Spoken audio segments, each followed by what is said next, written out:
At 2:14 a.m., Adrian Volkov discovers something impossible in his ledgers. A 3% discrepancy that could only mean one thing: betrayal from inside his fortress. But when he follows the trail, he doesn't find a traitor. He finds a young housekeeper named Lena Hart, desperately taking food she thinks no one will miss. What starts as simple theft unravels into something far more dangerous. A woman with secrets, a past soaked in blood, and a digital key that could topple empires. This is the story of two people who never should have met, bound together by suspicion, survival, and something neither of them saw coming. If you're ready to see how far this story goes, hit that like button and drop a comment with your city. I want to know where in the world you're watching from. Now let's begin. The numbers didn't lie. Adrian Volkov had built his empire on that single certainty. Numbers were clean, absolute. They didn't carry grudges, didn't smile while plotting against you, didn't look you in the eye and swear loyalty while sharpening knives behind their backs. Numbers just were. So when the discrepancy appeared at 2:14 a.m. on a Tuesday, 3% missing from a shipment ledger that should have balanced perfectly, Adrian didn't dismiss it as a clerical error. He leaned back in his leather chair, eyes narrowing at the screen, and felt the familiar cold settle into his chest. 3%. In his world, 3% was the difference between respect and weakness. It was blood in the water. His penthouse office sat 40 floors above Manhattan, wrapped in floor-to-ceiling windows that turned the city into a glittering sprawl of ambition and desperation. At this hour, the streets below were nearly empty, but Adrian knew better than to trust the quiet. Violence didn't keep business hours. He pulled up the security logs, cross-referenced the warehouse manifest, and traced the transaction chain backward through shell companies and intermediaries until he found the thread that didn't belong. Someone had been careful, professional, but not careful enough. The door to his office was closed, as it always was after midnight. The cleaning staff had finished hours ago, or they should have. Adrian's schedule was a well-oiled machine, every gear turning precisely when it should. He employed people who understood that deviation meant dismissal, and in his line of work, dismissal sometimes meant more than just losing a paycheck. He was about to call his head of security when he heard it, a sound. Faint. Coming from the kitchen area adjacent to his private quarters. Adrian didn't move. He listened. There it was again, the soft scrape of a cabinet door, the whisper of movement trying too hard to be silent. He rose from his desk without a sound.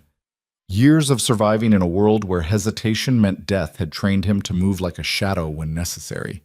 His hand went to the drawer where he kept a Glock 19, checked the magazine out of habit, and crossed the darkened office toward the source of the noise. The kitchen was supposed to be empty. He paused at the doorway, pressed against the wall, and peered around the frame. A figure stood at the counter, silhouetted by the dim light filtering through the window. Small, female, moving quickly but carefully, wrapping something in cloth and tucking it into a worn canvas bag. Adrian stepped into the doorway and flipped the light switch. "Don't move!" The woman froze. Her back was to him, shoulders rigid, one hand still clutching the edge of the bag. She didn't turn around. "Hands where I can see them," Adrian said quietly. He didn't raise the gun yet, didn't need to. His voice carried enough weight on its own. Slowly, she lifted her hands. They were small, thin-fingered, trembling just slightly. "Turn around." She did. Adrian recognized her immediately. Lena Hart, one of the housekeepers. She'd been working in the building for maybe 3 months, always quiet, always efficient. He'd barely noticed her beyond a passing glance, just another face in the machinery that kept his life running smoothly. Now he saw her clearly. Mid-20s, dark hair pulled back in a ponytail, brown eyes wide but not quite panicked. She wore the standard black uniform of the cleaning staff, but it hung loose on her frame, like she'd lost weight recently. There were shadows under her eyes, the kind that came from too many sleepless nights. "Mr. Volkov." Her voice was steady, which surprised him. Most people stammered when he caught them off guard. "I can explain. I'm sure you can." Adrian's gaze dropped to the bag on the counter.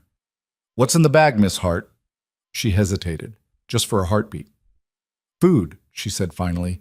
"Leftovers from the refrigerator. Things that would have been thrown out anyway." "So you decided to help yourself?" "Yes." No excuses, no tears, just a simple admission. Adrian studied her. In his experience, people caught stealing usually followed one of two scripts. They either collapsed into desperate pleas for mercy, or they turned combative manufacturing justifications for why they deserved what they'd taken. Lena Hart did neither. "Do you know who I am?" he asked. "Yes." "And you thought stealing from me was a good idea?" "I didn't think I'd get caught." Adrian almost smiled. "Almost. That's honest." "I'm good at my job," Lena said. "I know your schedule. You're never in the kitchen at this hour. You're always in your office until 3 a.m., then you sleep for exactly 4 hours. This should have been safe." Now Adrian did smile, and it wasn't pleasant. "You've been watching me. I've been cleaning your home for 3 months. You notice patterns. Or you're gathering intelligence." The accusation hung in the air. Lena's expression didn't change, but something flickered in her eyes. Not fear, something sharper. "If I were gathering intelligence," she said carefully, "I wouldn't risk exposure by stealing food. Unless the food is a cover. Unless you're here for something else, and this," he gestured at the bag, "is your excuse if you get caught. That's a lot of paranoia for some leftover chicken." "In my world, paranoia keeps you breathing." They stared at each other across the kitchen. Adrian was used to people wilting under his attention, but Lena held his gaze. Not defiant, exactly. Just present. Like she'd already calculated the risks and decided that meeting his eyes was less dangerous than looking away. "Empty the bag," Adrian said. Lena reached for it slowly, opened the top, and began pulling items out one by one. A container of pasta, half a roasted chicken, some bread, fruit, cheese.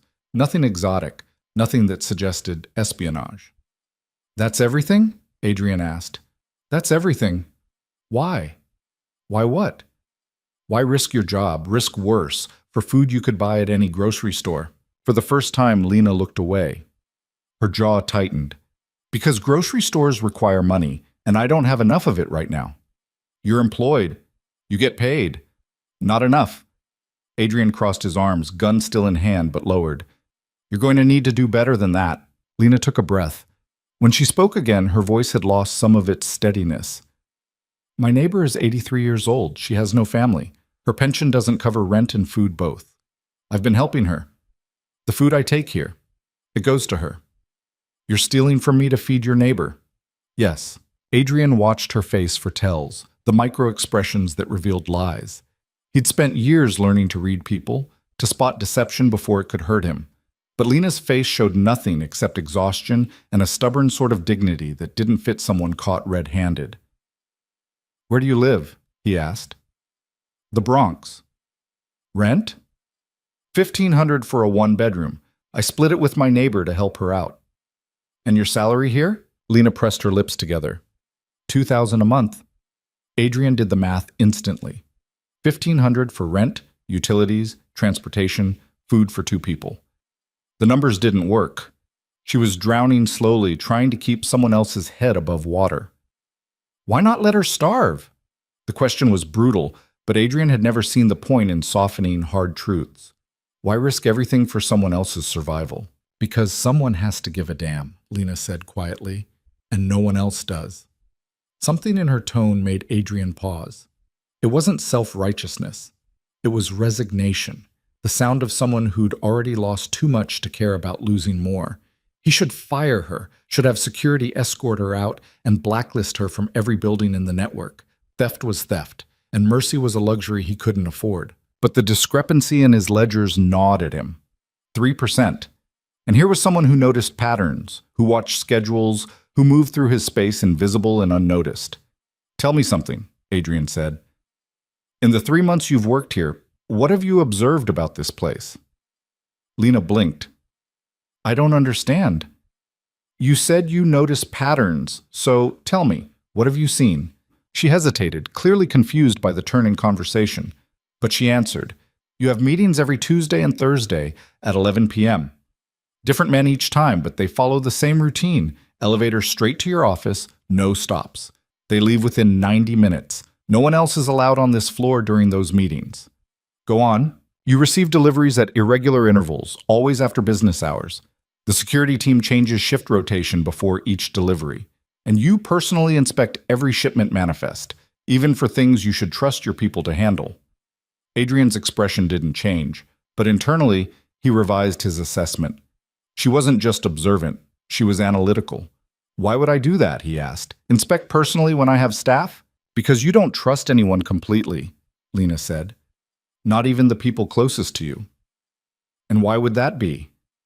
Because someone close to you has already betrayed you, or you think they're about to. Adrian felt the cold settle deeper. She'd read the situation from fragments, from the small behavioral tells he thought were invisible. Either she was exceptionally perceptive, or she'd been trained to look for exactly these things. Who do you work for? He asked softly. Myself, and Clark Building Services. Before that I worked at a restaurant. Before that, a hotel.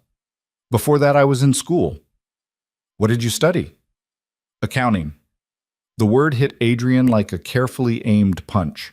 An accountant, working as a housekeeper, noticing patterns in his security, his meetings, his deliveries. Why aren't you working as an accountant? He asked. Lena's face closed down. Because no one hires people with gaps in their resume and no references. What caused the gap? Family issues? Specifically. My father died. I had to handle his affairs. It took longer than expected. Adrian waited. People always filled silence when they were nervous. Lena held his gaze and said nothing more. Interesting. He gestured toward the bag of food. Put it back in the bag. Take it with you. Confusion flickered across her face. What? You heard me. Take the food. Go feed your neighbor. I don't understand. You're not calling security? Not yet. Adrian moved to the counter, set the gun down, still within reach, and opened a drawer. He pulled out a business card and a pen, wrote something on the back, and held it out to her. Lena took it hesitantly. The front had his name and a phone number. The back had an address in the Bronx. Tomorrow night, Adrian said. 10 p.m. Be at that address. Why? Because we're going to have a longer conversation about what you've noticed, and about why someone with an accounting degree is stealing food instead of using her skills for something more profitable. I told you, Ante, you told me a story about a neighbor. Maybe it's true. Maybe it's cover. Either way, I want to know more. Adrian picked up the gun again, checked the safety, and tucked it into the back of his waistband. Consider tomorrow night an interview. For what position? To be determined. He walked past her toward the door, then paused and looked back. Miss Hart, if you run, I will find you. If you talk to anyone about this conversation, I will know. And if you're lying to me about who you really are, well, let's just say I don't respond well to deception. Lena's throat worked as she swallowed. Understood. Good. 10 p.m. Don't be late. Adrian left the kitchen and returned to his office. He didn't watch her leave, didn't need to. If she was smart, she'd show up tomorrow. If she was working for someone, they'd make a mistake trying to prepare her. Either way, he'd get answers. He sat back down at his desk and pulled up the security footage from the past 3 months, filtered for Lena Hart's shifts. He watched her move through the penthouse, efficient and unremarkable, never lingering, never deviating from her tasks. Except, there, 3 weeks ago. She'd paused at his office door, not entering, just standing in the hallway, staring at the closed entrance for nearly 30 seconds before moving on. And there, 5 weeks ago. She'd spent an extra 2 minutes in the study, but the cameras didn't show what she'd been doing, just that she'd been still, facing the bookshelves. Adrian leaned forward, studying the footage frame by frame. Either he'd just caught the most brazen spy in New York, or he'd stumbled onto something else entirely. Someone with skills she shouldn't have, drowning in circumstances that didn't add up, desperate enough to steal but disciplined enough to do it well. His phone buzzed, a text from Marcus, his head of security. Found the source of the discrepancy. Internal. One of the warehouse supervisors. Want me to handle it? Adrian typed back quickly. Not yet. Bring me everything on him. Family, finances, associations. I want to know who he's working with. Understood. Adrian set the phone down and stared out at the city. Somewhere out there, Lena Hart was probably panicking, trying to figure out what she'd walked into. Or she was making a phone call to whoever had sent her, reporting that she'd been compromised. Time would tell which. He returned to the ledgers, but his mind kept drifting back to the kitchen. To the way she'd stood there, hands steady despite being caught, answering his questions without collapsing into hysteria. People didn't survive in his world by being soft. They survived by being smart, ruthless, and willing to do what others wouldn't. Lena Hart had stolen from him, but she'd done it carefully, strategically, with just enough boldness to succeed and just enough restraint to avoid detection, until tonight. Adrian smiled without warmth. Tomorrow night would be very revealing. Bob. The Bronx smelled like rain and old garbage. Adrian stood across the street from the address he'd given Lena, watching the building through the window of a black SUV. Marcus sat in the driver's seat, silent and alert. "This is the place?" Marcus asked. According to her employment file, the building was 4 stories of worn brick and peeling paint, the kind of place where broken windows got taped up instead of replaced. A bodega on the corner had bars over its windows. 2 men stood on the stoop next door, smoking and watching the street with the casual awareness of people who knew how to spot trouble. Adrian had grown up in places like this, back before he'd clawed his way into wealth and power. He recognized the ecosystem, the unspoken rules, the way people moved, the silent calculations behind every interaction. "You sure about this?" Marcus asked. "Could be a setup. If it's a setup, she's dead and we move on. And if it's not?" Adrian didn't answer. He checked his watch, 9:47 p.m. 13 minutes later, Lena appeared at the end of the block. She walked quickly, head down, hands shoved into the pockets of a thin jacket that didn't look warm enough for October. She glanced over her shoulder twice before reaching the building's entrance. Adrian waited. She emerged 2 minutes later carrying a bag, not the one from last night, something smaller, and headed back the way she'd come.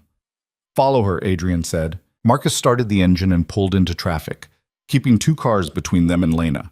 She walked 4 blocks, turned down a side street, and entered another building even more decrepit than the first. Adrian stepped out of the SUV before Marcus could object. "Sir, stay with the car. If I'm not out in 15 minutes, call the team." "This is stupid." Noted. Adrian crossed the street and entered the building. The lobby smelled like mildew and old cooking oil. The elevator had an out-of-order sign taped to it, so he took the stairs. Lena's voice filtered down from above, tense, urgent. "I told you, I don't have it yet. I need more time." A man's voice, rough and impatient. "You've had 3 months. Vargas is done waiting." 2 weeks. "I just need 2 more weeks." "You don't get 2 weeks. You get until Friday." "That's 4 days. Then you better work fast." Adrian reached the landing and peered around the corner. Lena stood in the hallway outside an apartment door, facing 2 men. They were both bigger than her, both wearing the kind of cheap leather jackets that marked them as foot soldiers for someone higher up the chain. One of them grabbed Lena's arm. "You think Vargas cares about your excuses? You borrowed money. You pay it back. Simple." "I'm paying it back. I've already given you 8,000, and you still owe 12, plus interest." "The interest wasn't part of the deal." The man shoved her against the wall. Not hard enough to injure, but hard enough to make a point. "The deal is whatever Vargas says it is. You don't like it. Take it up with him." "Oh, wait, you can't, because he doesn't waste time on broke little thieves." Adrian stepped into the hallway. "Gentlemen?" Both men turned. The one holding Lena released her and shifted his stance, hand moving toward his waistband. "Who the hell are you?" the second man demanded. "Someone who doesn't appreciate interruptions." Adrian walked toward them slowly, hands visible, posture relaxed. He'd learned long ago that showing aggression too early was amateur hour. Real danger moved calmly. The first man pulled a knife. "Turn around and walk away, old man. This doesn't concern you." Adrian stopped 3 feet away. "I'm 37, hardly old, and it does concern me because the woman you're threatening works for me." Lena's eyes went wide. "Mr. Volkov, you shouldn't—" "How much does she owe?" Adrian asked, ignoring her. The men exchanged glances. The second one grinned, showing missing teeth. 12,000, plus 2 in interest. Call it 15 and we're square. $15,000. Adrian pulled out his phone, opened a banking app, and started typing. "I'll need an account number." "You're serious?" "I don't joke about money." The first man rattled off a number. Adrian transferred $15,000 and showed them the confirmation screen. "Done," he said. "Her debt is paid. You're finished here." The men stared at the phone, then at each other. "Just like that?" the second one asked suspiciously. "Just like that.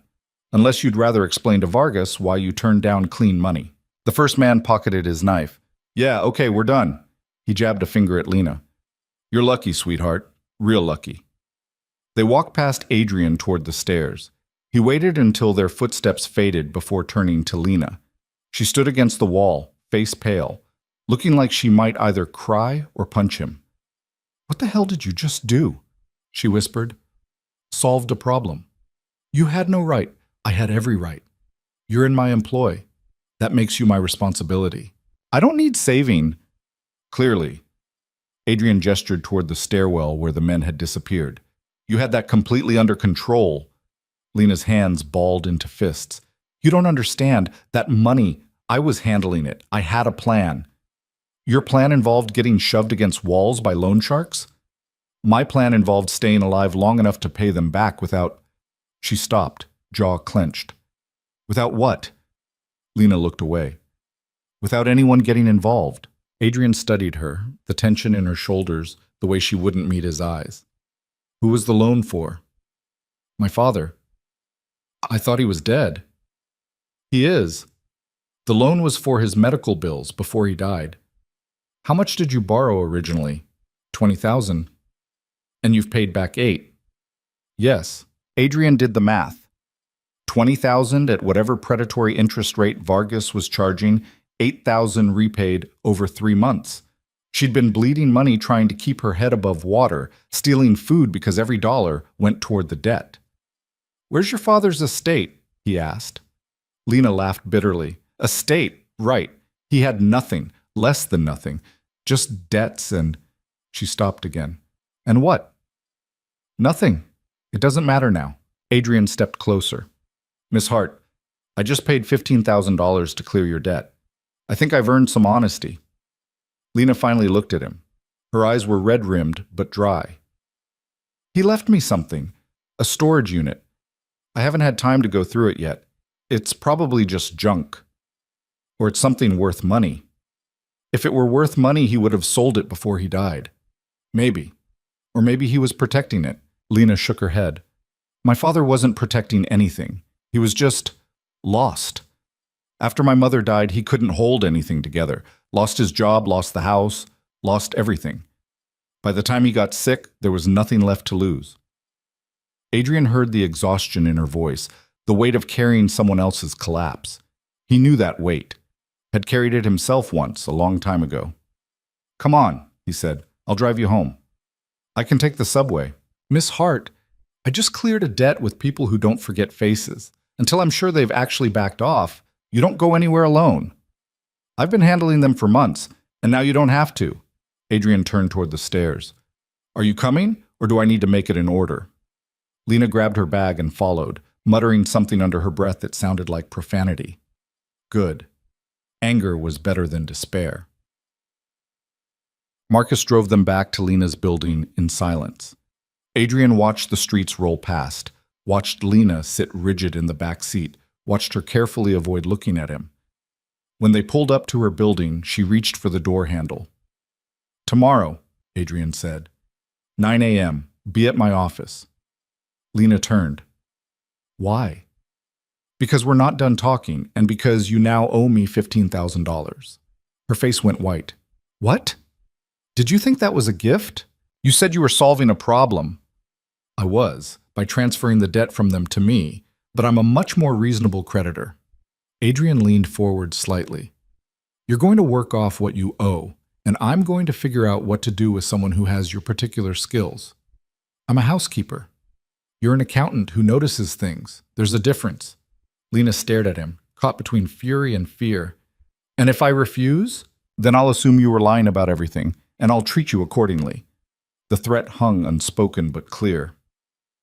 Lena's jaw worked. Finally, she nodded once. 9 a.m. Don't be late. She got out of the car and disappeared into the building without looking back.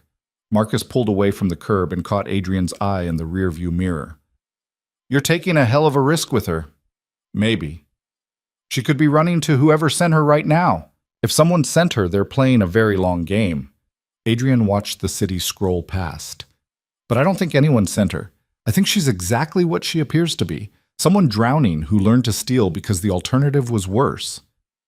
And you're rescuing her out of the goodness of your heart? Adrian smiled coldly. I don't have a heart, Marcus, you know that. But I do have a 3% discrepancy in my books and a warehouse supervisor who's been skimming for 6 months. I need someone who can untangle financial threads without asking questions. Someone desperate enough to be loyal and smart enough to be useful. And if she's not, then I'll have wasted $15,000 and learned a valuable lesson about sentimentality. Marcus grunted. You don't do sentimentality. Exactly, which is why this will be interesting. They drove back to Manhattan in silence. Adrian's phone buzzed with updates from his team. Routine reports, nothing urgent. But he kept thinking about Lena's face when those men had cornered her. Not panicked, not begging, just tired. He recognized that exhaustion.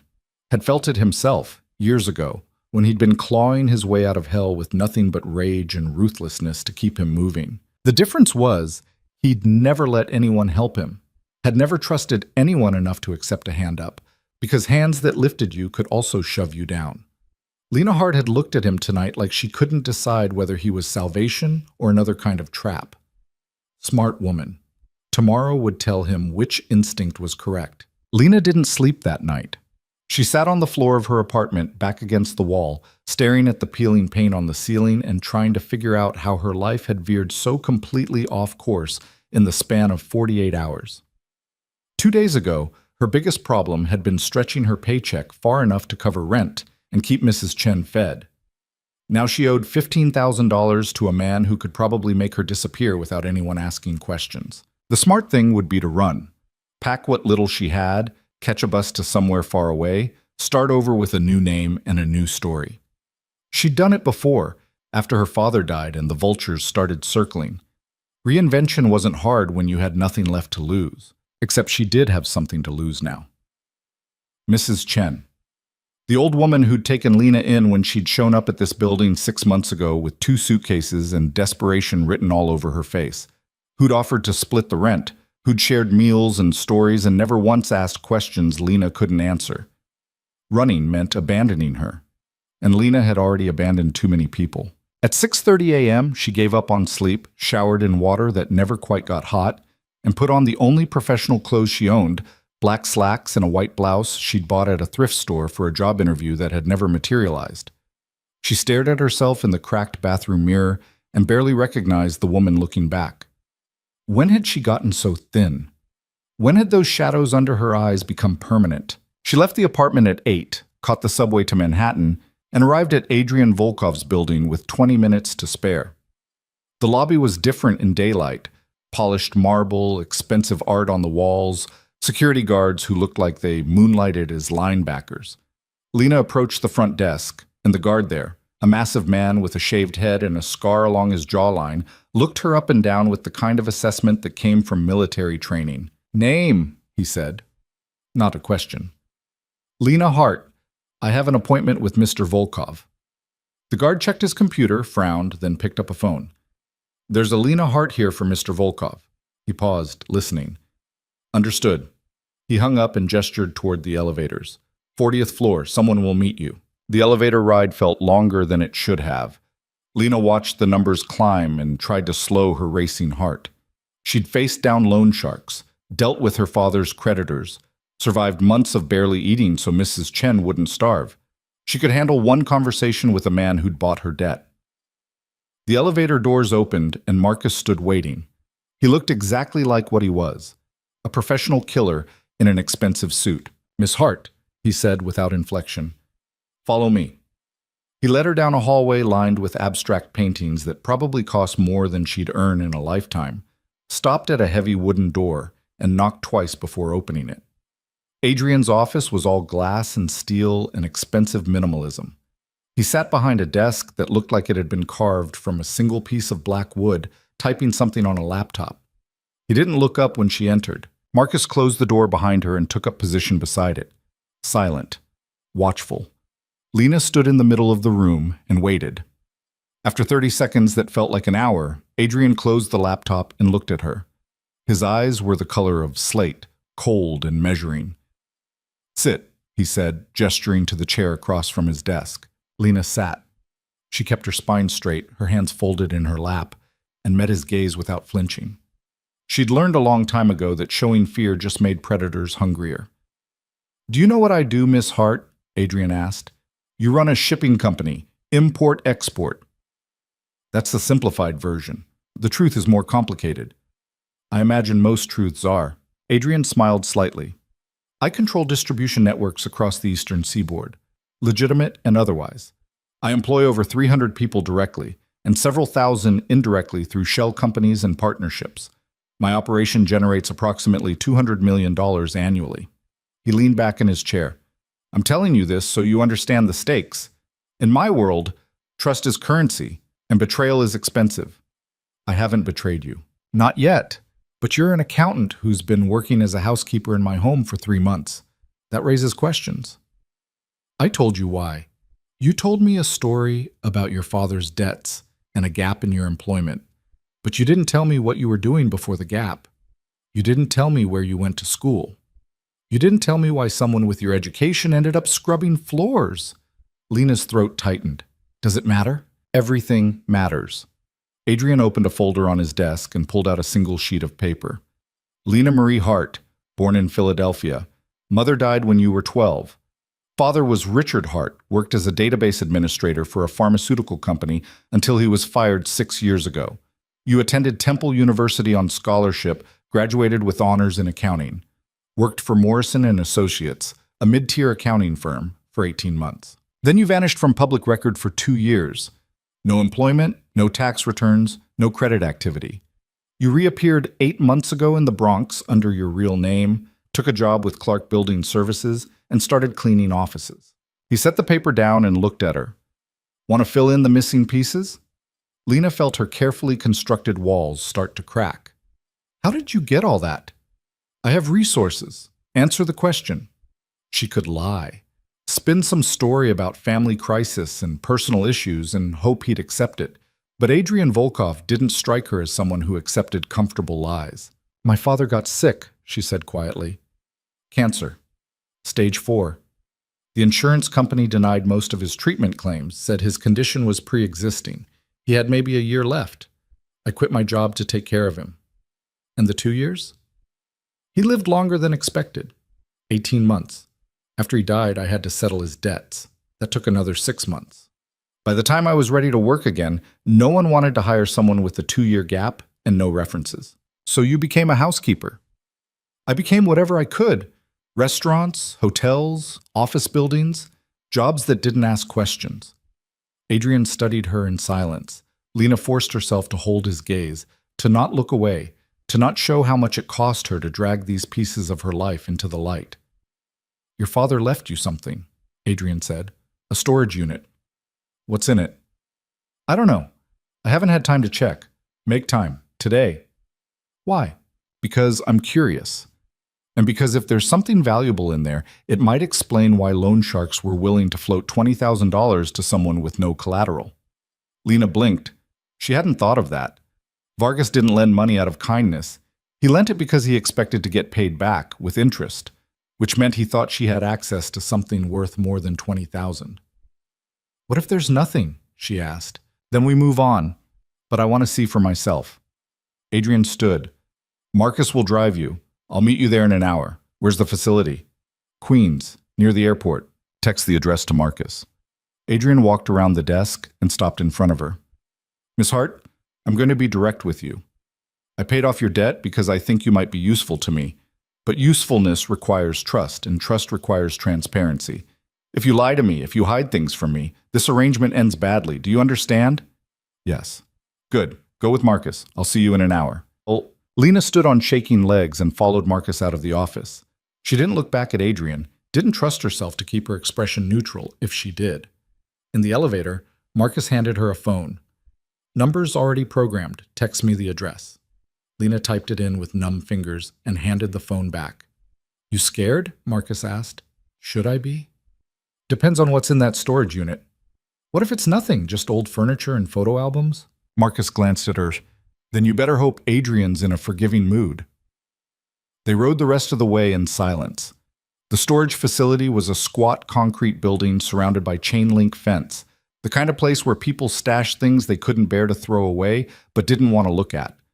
Lena had only been here once, right after her father died, just long enough to pay the first month's fee and lock the door behind her. She stood in the parking lot now, staring at the building, and felt the weight of everything she'd been avoiding settle back onto her shoulders.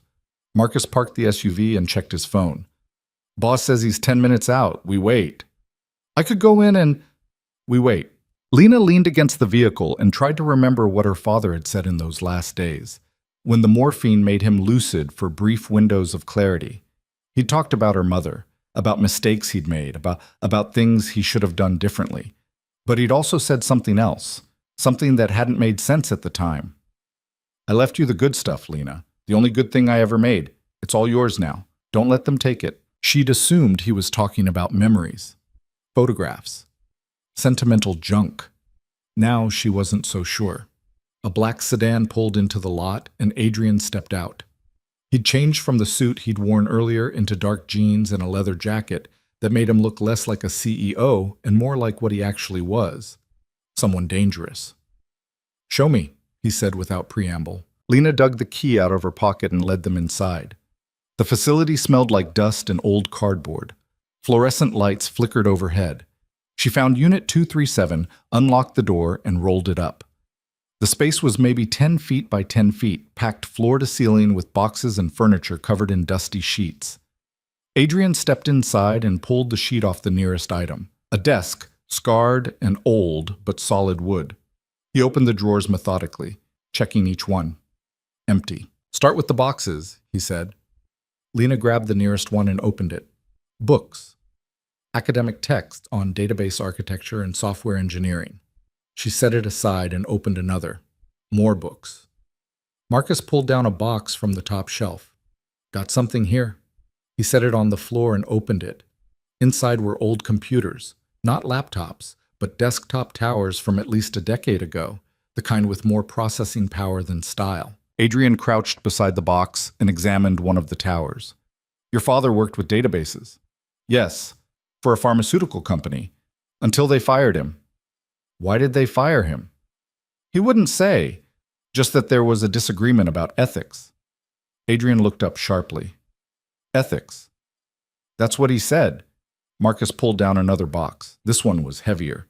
He cut through the packing tape and opened it, then went very still. Boss. Adrian stood and looked into the box. His expression didn't change, but something shifted in his posture. What is it? Lena asked. Adrian reached in and pulled out an external hard drive, the kind built to withstand damage. It was labeled with a date, 6 years ago, and a single word, archive. He pulled out another, then another. The box was full of them. At least 20 drives, each carefully labeled with dates spanning 5 years. Your father archived data, Adrian said slowly. A lot of data. I don't understand. What kind of data? Adrian set the drives on the desk and turned to face her. Miss Hart, what pharmaceutical company did your father work for? Sterling Biotech. Why? Because Sterling Biotech was investigated 4 years ago for falsifying clinical trial data. The investigation collapsed when their database administrator mysteriously died in a car accident and all the evidence disappeared. Lena's stomach dropped. My father wasn't involved in that. Are you sure? He was fired before any investigation started. Or he was fired because he found something he wasn't supposed to find. And instead of destroying it, he archived it. Adrian picked up one of the drives. If these contain what I think they do, your father wasn't protecting junk. He was protecting evidence. Evidence of what? Corporate fraud, medical malpractice, possibly manslaughter, depending on how many people died from falsified drug trials. Adrian looked at the drives, then at Lena. This is worth a fortune. To the right people. Or to the wrong ones. Marcus swore quietly. That's why Vargas lent her money. Someone told him what her father had. But I didn't know, Lena said, her voice rising. I had no idea any of this was here. Doesn't matter. If Vargas knows, others know. Which means you're in danger. Adrian pulled out his phone and made a call. I need a team at the Queen's storage facility. Now. Full security sweep and extraction. He hung up and looked at Marcus. Get her out of here. Back to the penthouse. What about the drives? Marcus asked. I'll handle them. Move. Lena didn't budge. Wait, you can't just take all this. It's mine. Which is why I'm protecting it. If someone comes looking for these drives, they're not going to politely ask for them. They're going to tear this place apart and anyone who gets in their way. Then I should be the one to decide what happens to them. Adrian stepped closer. Miss Hart, let me explain something very clearly. The data on these drives is worth millions, not because of what it proves, but because of what people will pay to make sure it never sees daylight. Pharmaceutical companies, executives, investors, they've all got billions riding on keeping this buried. Your father knew that. That's why he hid it. That's why he died keeping it secret. He died of cancer. Did he? Or did someone decide he was a liability and help him along? Adrian's voice was quiet but sharp. You said the insurance company denied his claims. What if that wasn't bureaucracy? What if it was deliberate? What if someone made sure he couldn't afford treatment, hoping he'd die before he could expose what he knew? Lena felt the ground tilt under her feet. She'd never questioned the insurance denials, had just assumed it was corporate cruelty, the casual evil of a system that valued profit over lives. But what if it had been targeted? I need to sit down, she whispered. Marcus pulled over a dusty chair. Lena sank into it, head spinning. Adrian crouched in front of her. I know this is a lot, but right now we don't have time to process. We need to move these drives somewhere secure before anyone else comes looking. And then what? Then we figure out what's on them, and we decide what to do with the information. We? You own the data, but I have the resources to protect it, and you. That makes this a partnership. Lena looked up at him. Why would you help me? What do you get out of this? Adrian smiled without warmth. Let's just say I have a long memory and a short list of people I respect. Your father was willing to lose everything to do the right thing. That's rare. I'd like to see his work mean something. It was a lie. Or at least not the whole truth. Lena could see it in his eyes. There was something else driving him, something personal. But she was too overwhelmed to dig deeper. Okay, she said quietly. Okay, take the drives. Keep them safe. Adrian stood. Smart choice. The sound of vehicles pulling into the lot echoed through the facility. Marcus moved to the door, hand inside his jacket. It's ours, Adrian said. Stand down. 4 men entered the unit, all dressed in black, all moving with the kind of precision that came from military training. Adrian pointed to the boxes of drives. Pack everything, carefully. Transport to the vault. No one touches the data until I give the word. The men moved efficiently, wrapping each drive in foam and loading them into reinforced cases. Within 10 minutes, the entire archive was packed and ready to move. Adrian turned to Lena. Go with Marcus. I'll meet you back at the penthouse. What are you going to do? Make sure we weren't followed, and make a few calls to people who owe me favors. Lena wanted to argue, to demand more answers, to take control of a situation that had spiraled so far beyond her understanding, but she was exhausted and terrified and out of her depth. So she followed Marcus to the SUV and didn't look back as they pulled away from the facility. They were 10 minutes into the drive when Marcus's phone rang. He answered, listened, and his jaw tightened. Understood, adjusting route. He hung up and made a sharp turn down a side street. What's wrong? Lena asked. Someone's tailing us. Black sedan, 2 cars back. Been following since we left the facility. Lena twisted to look out the rear window. Are you sure? I'm sure. Marcus accelerated, weaving through traffic with the kind of skill that came from practice. Boss is sending backup. We just need to keep moving until they intercept. Who's following us? Don't know yet. Could be Vargas's people. Could be someone else who heard about the drives. The sedan behind them sped up, closing the distance. Marcus cursed and made another turn, this time onto a wider avenue with more traffic. Hold on! He gunned the engine, cutting across 2 lanes and narrowly missing a delivery truck. Horns blared. The sedan followed, relentless. Lena's heart hammered. Can we lose them? Working on it. Marcus made 3 more turns in rapid succession, doubling back and using the heavy traffic as cover. But the sedan stayed with them, matching every move. They're professional, Marcus muttered. This isn't street-level muscle. He pulled out his phone and made a call while steering one-handed. We've got a problem. They're not backing off. Where's the backup? Whatever the answer was, it made Marcus swear again. 5 minutes. We need 5 minutes. He shoved the phone into a holder and focused on driving. The sedan pulled alongside them. Lena caught a glimpse of the driver. Middle-aged, clean-cut, expression calm. Not the face of a thug, the face of someone doing a job. The passenger window rolled down. "Get down!" Marcus yelled. Lena threw herself sideways as the passenger in the sedan raised a gun.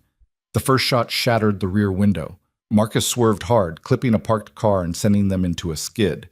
He corrected, accelerated, and made a sharp right turn into an underground parking garage. The tires screamed. The sedan followed.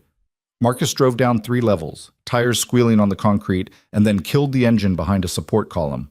"Out! Now!" Lena scrambled out of the SUV, legs shaking. Marcus came around, gun drawn, and positioned himself between her and the entrance ramp. The sedan's engine echoed through the garage, getting closer. Marcus's phone buzzed. He glanced at it. "Backup's here. Stay behind me." The sedan appeared at the bottom of the ramp, moving slowly now, hunting. It stopped 30 feet away. Both doors opened. The driver stepped out, tall, gray-haired, wearing a suit that looked government issue. The passenger was younger, harder, holding his gun with the ease of someone who'd fired it many times before. "Miss Hart," the older man called out, "we just want to talk." "Doesn't look like talking," Marcus said. "That was a warning shot. If we'd wanted to kill you, you'd be dead." "Who are you?" "My name's Carson. I work for people who are very interested in what Richard Hart left behind." Lena stepped out from behind Marcus before he could stop her. "My father's dead. Whatever he left behind is mine." Carson smiled. "That's debatable. But we're not here to argue property rights. We're here to make an offer." "Not interested." "You haven't heard the offer yet." "Don't need to. You shot at us." "A miscalculation. My colleague gets nervous." Carson gestured at the younger man, who didn't lower his gun. "Here's what we're proposing. You hand over the data your father archived, we pay you $5 million, and everyone walks away clean."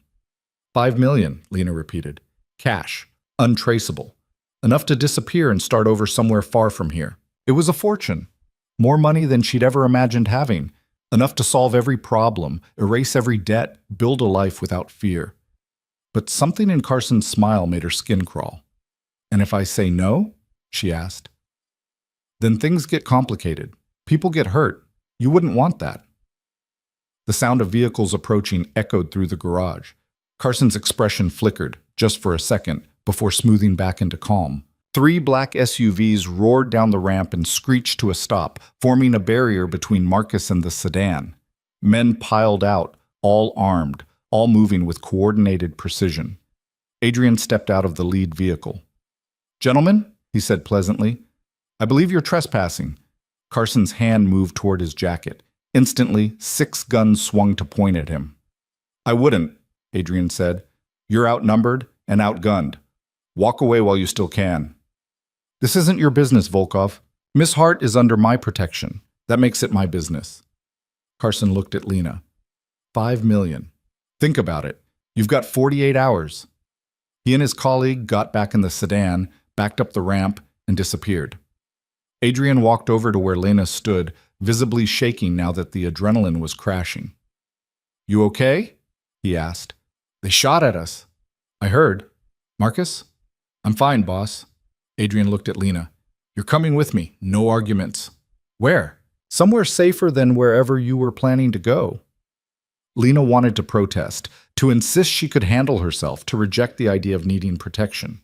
But her hands were trembling and her legs felt weak, and the reality of what had just happened was sinking in. Someone had shot at her. Someone was willing to kill her for data she didn't even know existed until an hour ago. "Okay," she whispered. Adrian guided her to his SUV. Marcus took the wheel. The other vehicles formed an escort, surrounding them as they pulled out of the garage and merged into traffic. Lena stared out the window and tried to process everything that had happened. Her father had left her a weapon, a trove of evidence that could destroy powerful people, and now those people knew she had it. "Who was that?" she asked. "Carson. Private security, the kind corporations hire when they need problems solved quietly." Adrian's voice was matter-of-fact. "He wasn't lying about the $5 million. They'd pay it, and then they'd kill you anyway to make sure the data stayed buried." "How do you know?" "Because it's what I do. Loose ends get people killed." Lena looked at him. Am I a loose end? Adrian met her gaze. Not to me. To me, you're an asset, but that only works if you're smart enough to stay alive. And how do I do that? By staying close, by trusting me, and by accepting that the life you had 48 hours ago is over. Lena turned back to the window. Manhattan sprawled outside, indifferent and massive. Somewhere in that sprawl, people were making decisions about her future, about whether she lived or died, about whether her father's work would ever see light. She'd spent the last 2 years trying to disappear, trying to build a quiet life where no one noticed her. Now she was at the center of something vast and violent, and the only person offering protection was a man who operated outside every law she'd ever trusted. What happens now? She asked quietly. Adrian's reflection appeared in the window beside hers.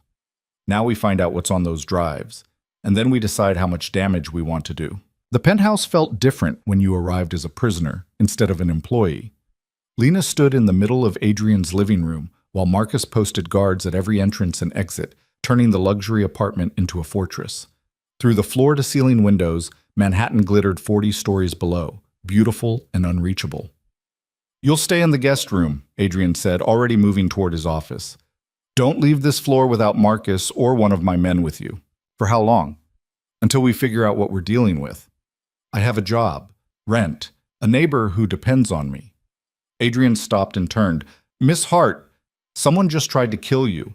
Your job doesn't matter. Your rent doesn't matter. What matters is staying alive long enough to understand what your father left you. Mrs. Chen needs... I'll have someone check on her, make sure she has food, utilities paid, whatever she needs. He pulled out his phone, typed something quickly. Done. Anything else? Lena wanted to argue, to push back against the way he was dismantling her life and rebuilding it according to his rules. But exhaustion was catching up with her, and fear was settling into her bones like winter cold. No, she said quietly. Good. Get some rest. We start going through the drives in 2 hours. He disappeared into his office. Marcus gestured toward a hallway. This way. The guest room was bigger than her entire apartment, decorated in shades of gray and white that felt sterile and expensive. Lena sat on the edge of the bed and stared at her hands. They were still shaking. Someone had shot at her. The reality of it kept trying to sink in, but her mind kept skittering away from the thought like touching something too hot. People didn't get shot at in real life. Not normal people. Not housekeepers from the Bronx who just wanted to survive. Except she wasn't normal anymore. She was the daughter of a man who'd stolen secrets from a pharmaceutical company. She was the owner of data worth millions. She was a target. A knock on the door made her jump. It's Marcus. Boss says you need to eat something. Lena opened the door. Marcus stood there holding a tray with a sandwich, fruit, and water. I'm not hungry. Eat anyway. You're going to need energy for what's coming. He set the tray on the desk and turned to leave. Marcus, Lena said. Why is he doing this? Really? Marcus paused in the doorway. You'd have to ask him. I'm asking you. He looked at her for a long moment. Adrian doesn't do anything without a reason, usually several reasons. But if I had to guess, your father did something most people wouldn't, chose principle over survival. Adrian respects that. It's rare in our world. Your world, Lena repeated, the criminal world. The real world, Marcus corrected, where power matters more than rules and survival matters more than morality. He shrugged. Your father lived in that world too. He just chose a different path through it. And what path is Adrian choosing? The one that keeps you alive. For now, that's enough. He left, closing the door softly behind him. Lena picked at the sandwich, managed a few bites, and gave up. Her stomach was too twisted with anxiety to accept food.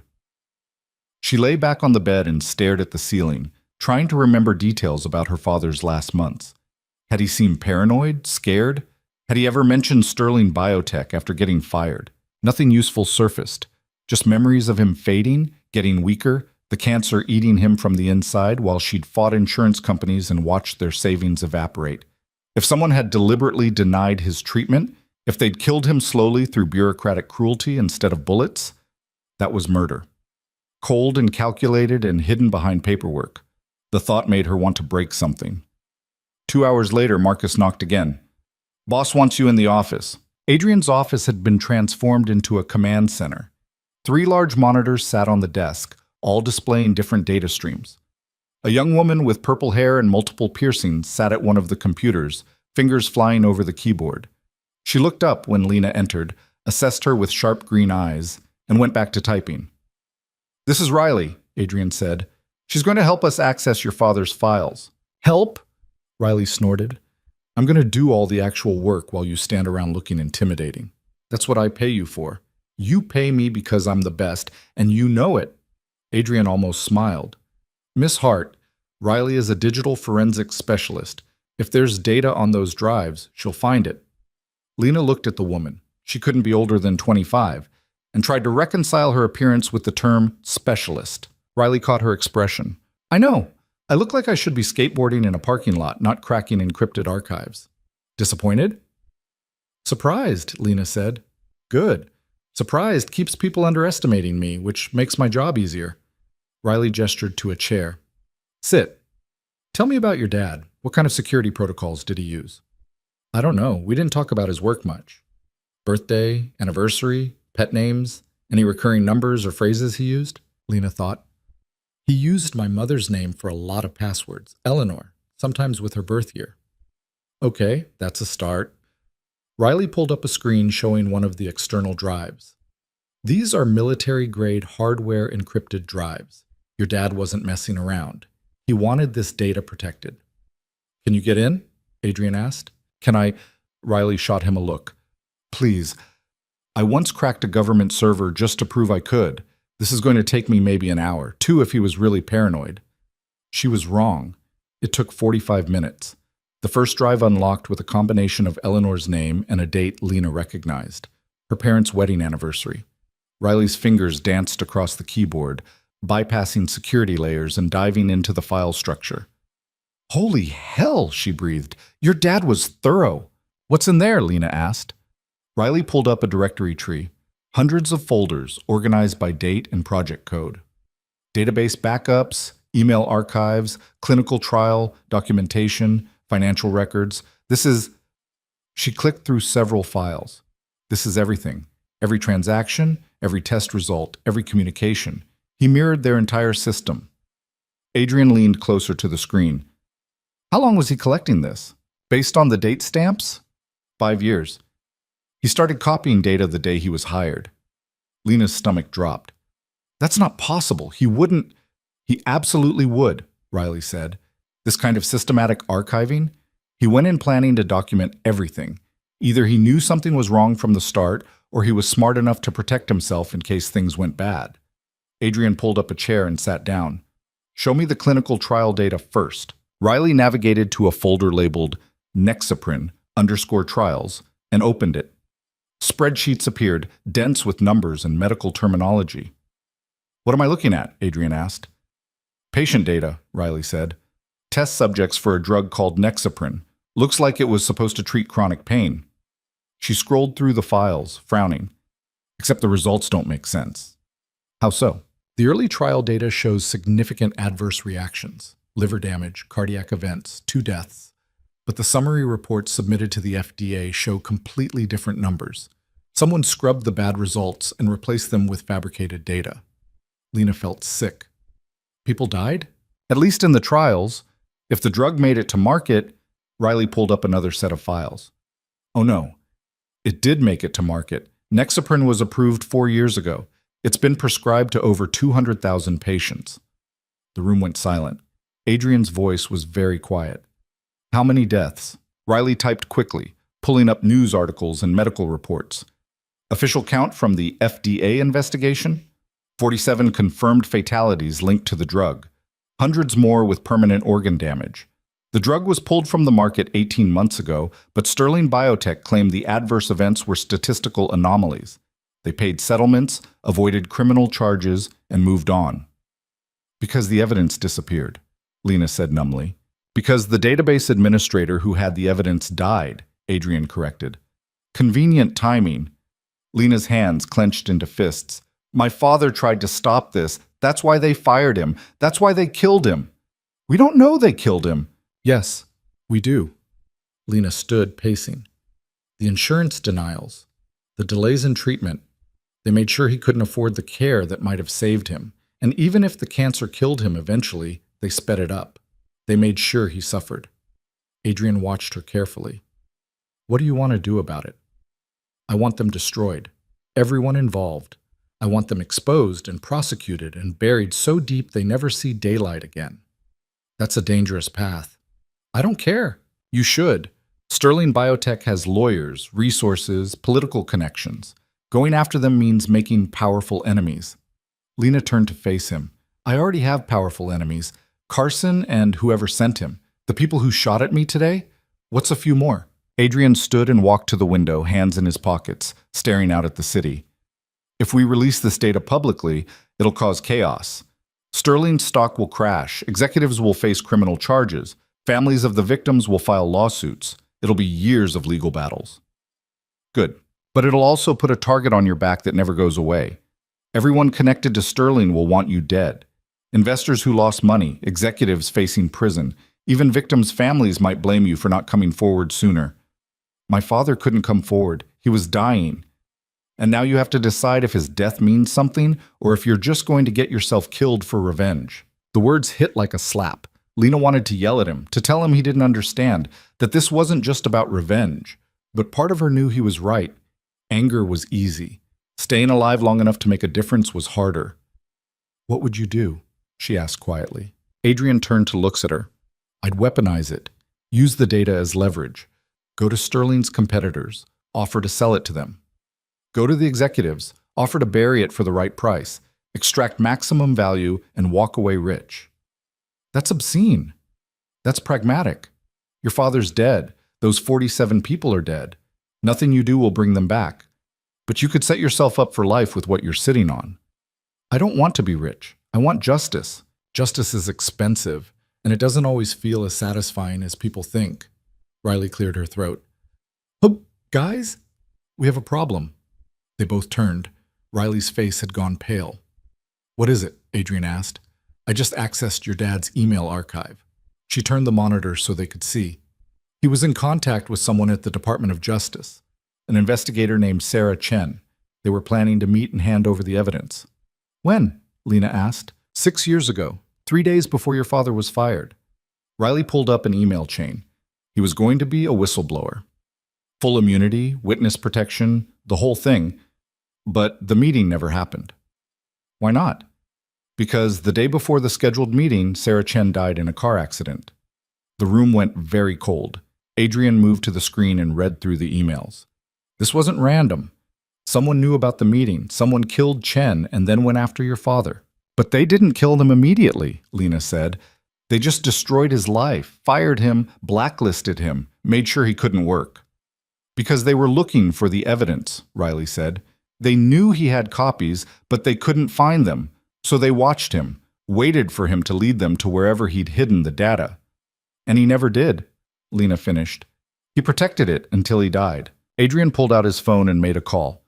I need a full background on Sarah Chen, DOJ investigator, died 6 years ago, car accident. I want to know everything, autopsy report, police investigation, who handled the case. He paused. No, I don't care what time it is. Get it done. He hung up and looked at Lena. If Chen was murdered, there will be evidence. Someone had to arrange the accident, pay off investigators, cover tracks. People always leave traces. What good does that do us? It gives us ammunition, proof that Sterling didn't just falsify data. They committed murder to cover it up. That changes everything. How? Because murder doesn't have a statute of limitations. And because it means whoever ordered the hit is still out there, still dangerous, still willing to kill to protect themselves. Lena sank back into her chair. Every answer they found just revealed more questions, deeper crimes, wider conspiracies. There's more, Riley said quietly. Of course there is, Adrian muttered. Riley pulled up another set of files. Your dad didn't just archive Sterling's data. He archived communications between Sterling executives and a shell company called Helix Holdings. They were funneling money, millions of dollars, through offshore accounts. Money laundering, Adrian said. Gets better. Helix Holdings is connected to at least 4 other pharmaceutical companies. This wasn't just Sterling. This was an industry-wide scheme to manipulate drug trials, suppress negative results, and maximize profits regardless of safety. The scope of it was staggering. Not one company, Not one drug. An entire network of corruption that had probably killed hundreds of people. Lena felt something shift inside her. The anger was still there, burning hot, but it was focused now, sharpened into something useful. "How do we take them down?" she asked. Adrian studied her. "You're sure? Once we start this, there's no going back." "I'm sure." "Then we need a strategy. Going public immediately just makes us targets. We need leverage, insurance, and enough protection that killing us becomes more expensive than leaving us alone." "How do we do that?" "We make copies of everything, distribute them to people we trust with instructions to release the data if anything happens to us. We contact journalists, law enforcement, maybe even some of Sterling's competitors who might want to see them destroyed. We build a web of exposure where our deaths trigger automatic consequences." "A dead man's switch," Riley said. "Exactly." Adrian looked at Lena. "But it's going to take time, weeks, maybe months. You'll have to stay hidden, stay patient, and trust me to handle the details." "What about Carson and whoever sent him?" "They'll be a problem, but we can manage them. Especially once they realize that killing you just releases the data faster." Lena nodded slowly. The plan made sense. It was ruthless and calculating and exactly the kind of thing her father would have hated. But he was dead, and she was alive, and staying that way meant playing by rules he'd never had to follow. "Okay," she said. "Let's do it." Adrian's phone buzzed. He glanced at it, and his expression went flat. "What?" Lena asked. "We have visitors. 3 vehicles just pulled up to the building. Private security. Probably Carson's people." Marcus appeared in the doorway, already armed. "Boss, we've got company." "I know. How many?" "At least a dozen. They're in the lobby demanding to speak with you." Adrian pulled out his own gun, checked it with practiced efficiency. "Tell them I'll be down in 5 minutes, and activate the building's lockdown protocol." "Already done," Lena stood. "What's happening?" "They're forcing a confrontation. Probably figured out we have the drives and want to negotiate before we do anything stupid with them." Adrian looked at Riley. "Copy everything to the secure cloud. All of it.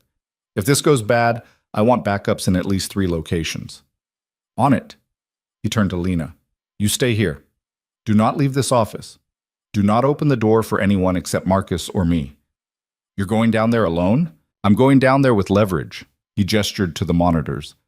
"They want the data. I want assurances. We're going to reach an understanding." "And if you don't?"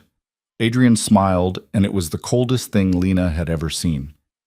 "Then people are going to learn that I didn't build my reputation by being reasonable." He left the office. Marcus followed, and the door locked behind them with a heavy click. Lena and Riley stood in silence, listening to the building's security system activate. Metal shutters descended over windows. Doors sealed with magnetic locks. Somewhere below, Adrian was walking into a confrontation that could end with everyone dead. "He does this a lot?" Lena asked. Riley didn't look up from her typing. "More than he should, less than you'd think." Adrian's good at calculating risks. If he's going down there, it means he thinks he can win. And if he's wrong, then we're both screwed. Lena moved to the window and looked down at the street. 3 black vans sat in front of the building, emergency lights flashing. Men in tactical gear stood in formation, weapons visible but not raised. This was insane. All of it. 3 days ago, her biggest worry had been whether she'd have enough money for groceries. Now she was watching a private army assemble outside a building where she was essentially being held prisoner by a man who operated outside every law she'd ever trusted. "How long have you worked for him?" Lena asked. 2 years. He pulled me out of a situation with some very bad people, gave me a job, a place to live, told me I could either waste my skills on petty crime or use them for something bigger." "And this is bigger?" Riley paused in her typing. "Adrian's not a good person. He's killed people, destroyed lives, built an empire on things that would put most people in prison. But he's honest about what he is. He doesn't pretend to be saving the world or making things better. He just survives and helps the people who are useful to him survive too." "That's supposed to be reassuring?" "No, it's supposed to be realistic." Riley went back to typing. "Your father tried to fight the system from inside, tried to use rules and procedures and evidence to make things right, and they killed him for it. Adrian understands that the system doesn't work, so he operates outside it. Sometimes that means he's the monster. Sometimes it means he's the only one who can actually get things done. Lena wanted to argue, to defend her father's choices, to insist that there had to be a better way. But she couldn't. Because Riley was right. Her father had played by the rules, and the rules had gotten him killed. Files are uploaded, Riley said. Multiple locations, encrypted with automated triggers. If Adrian doesn't check in every 24 hours, everything goes public. Just like that? Just like that. Welcome to the future your father built. Now we just have to hope Adrian doesn't get himself killed before we can use it. 20 minutes passed in tense silence. Then 30. Lena paced the office, unable to sit still, imagining worst-case scenarios. Finally, the door unlocked. Adrian walked in, looking tired but unhurt. "What happened?" Lena demanded. "We reached an understanding." "What kind of understanding?" Adrian sat down at his desk. "Carson works for a firm called Aegis Solutions. They're the cleanup crew for Sterling and about a dozen other companies. I made it very clear that killing us would trigger the immediate release of all your father's data. I also made it clear that I have resources they don't want to fight." And they just accepted that. They asked for proof. I had Riley send them a sample, just enough to show we have the real thing. They took it back to their clients for consultation.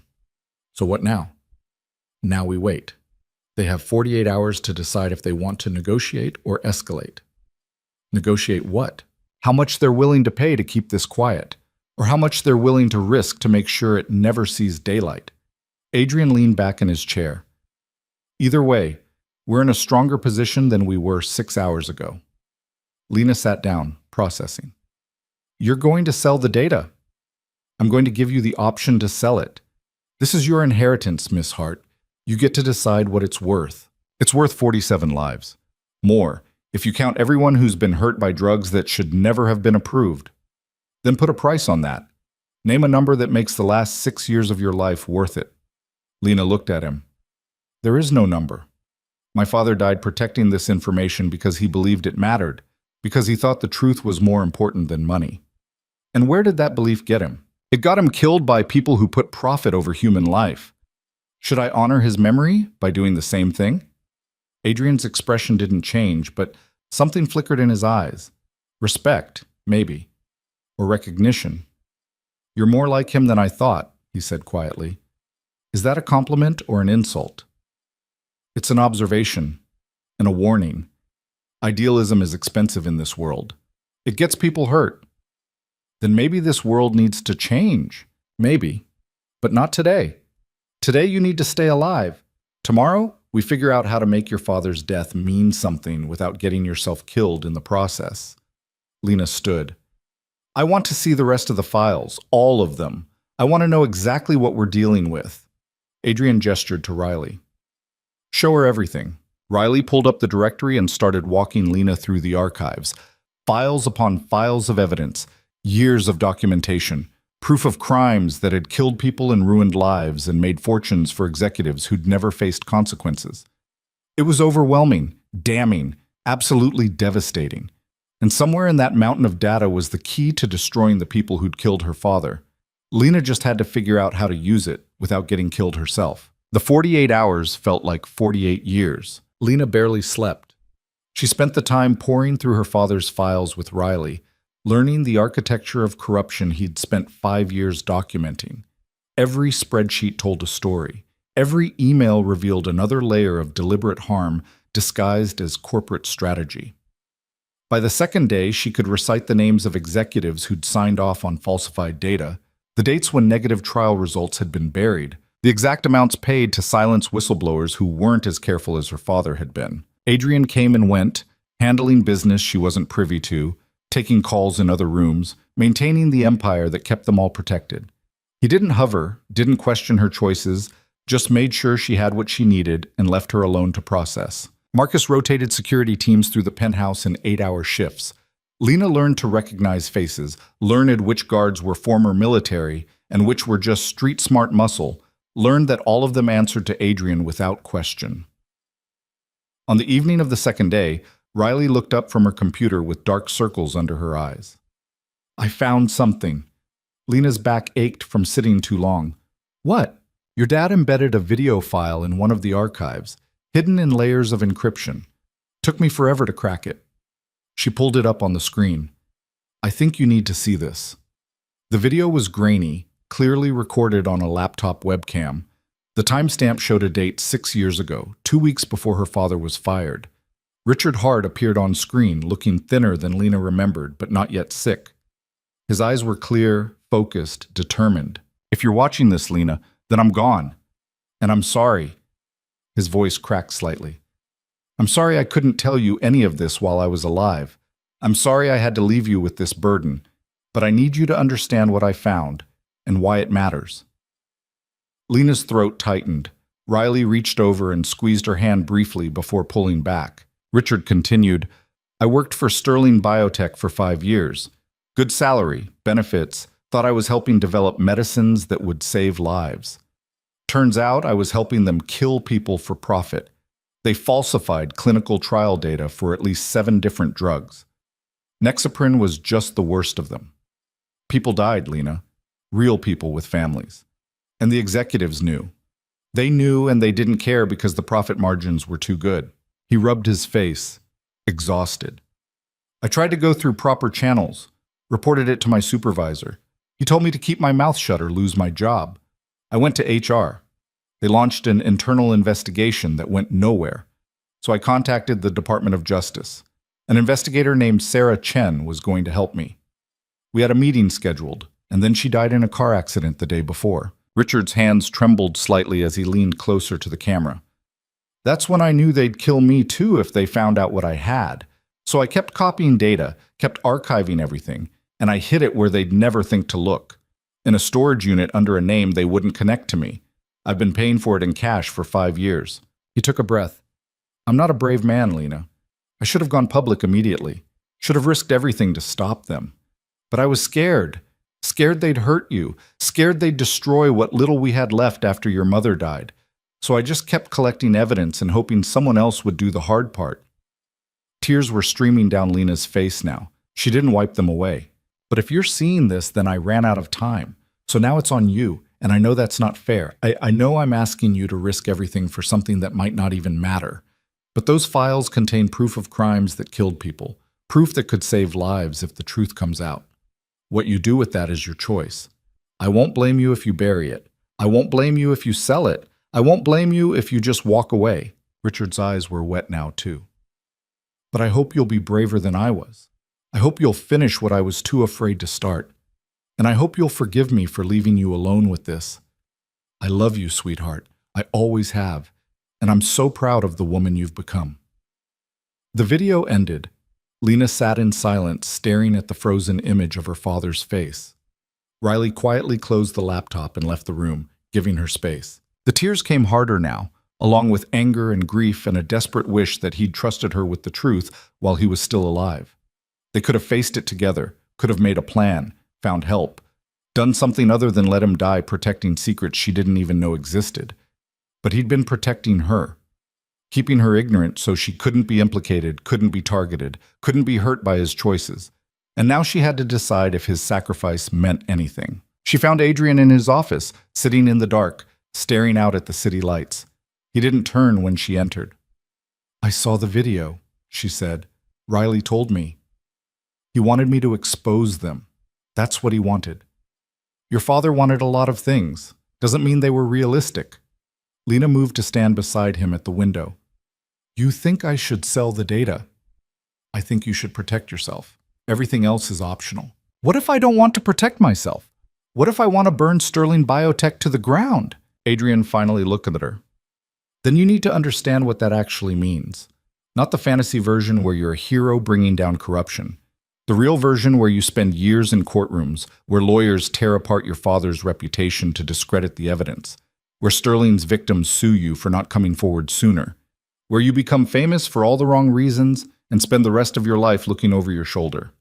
You're trying to scare me. I'm trying to prepare you. There's a difference. Lena leaned against the window, feeling the cold glass against her forehead. What would you do if it was your father? Adrian was quiet for a long moment. My father was a drunk who beat my mother until she stopped fighting back. When he died, I didn't mourn. I went to the funeral, made sure he was actually in the ground, and never thought about him again. I'm sorry. Don't be. I'm just telling you that not everyone has the luxury of a father worth avenging.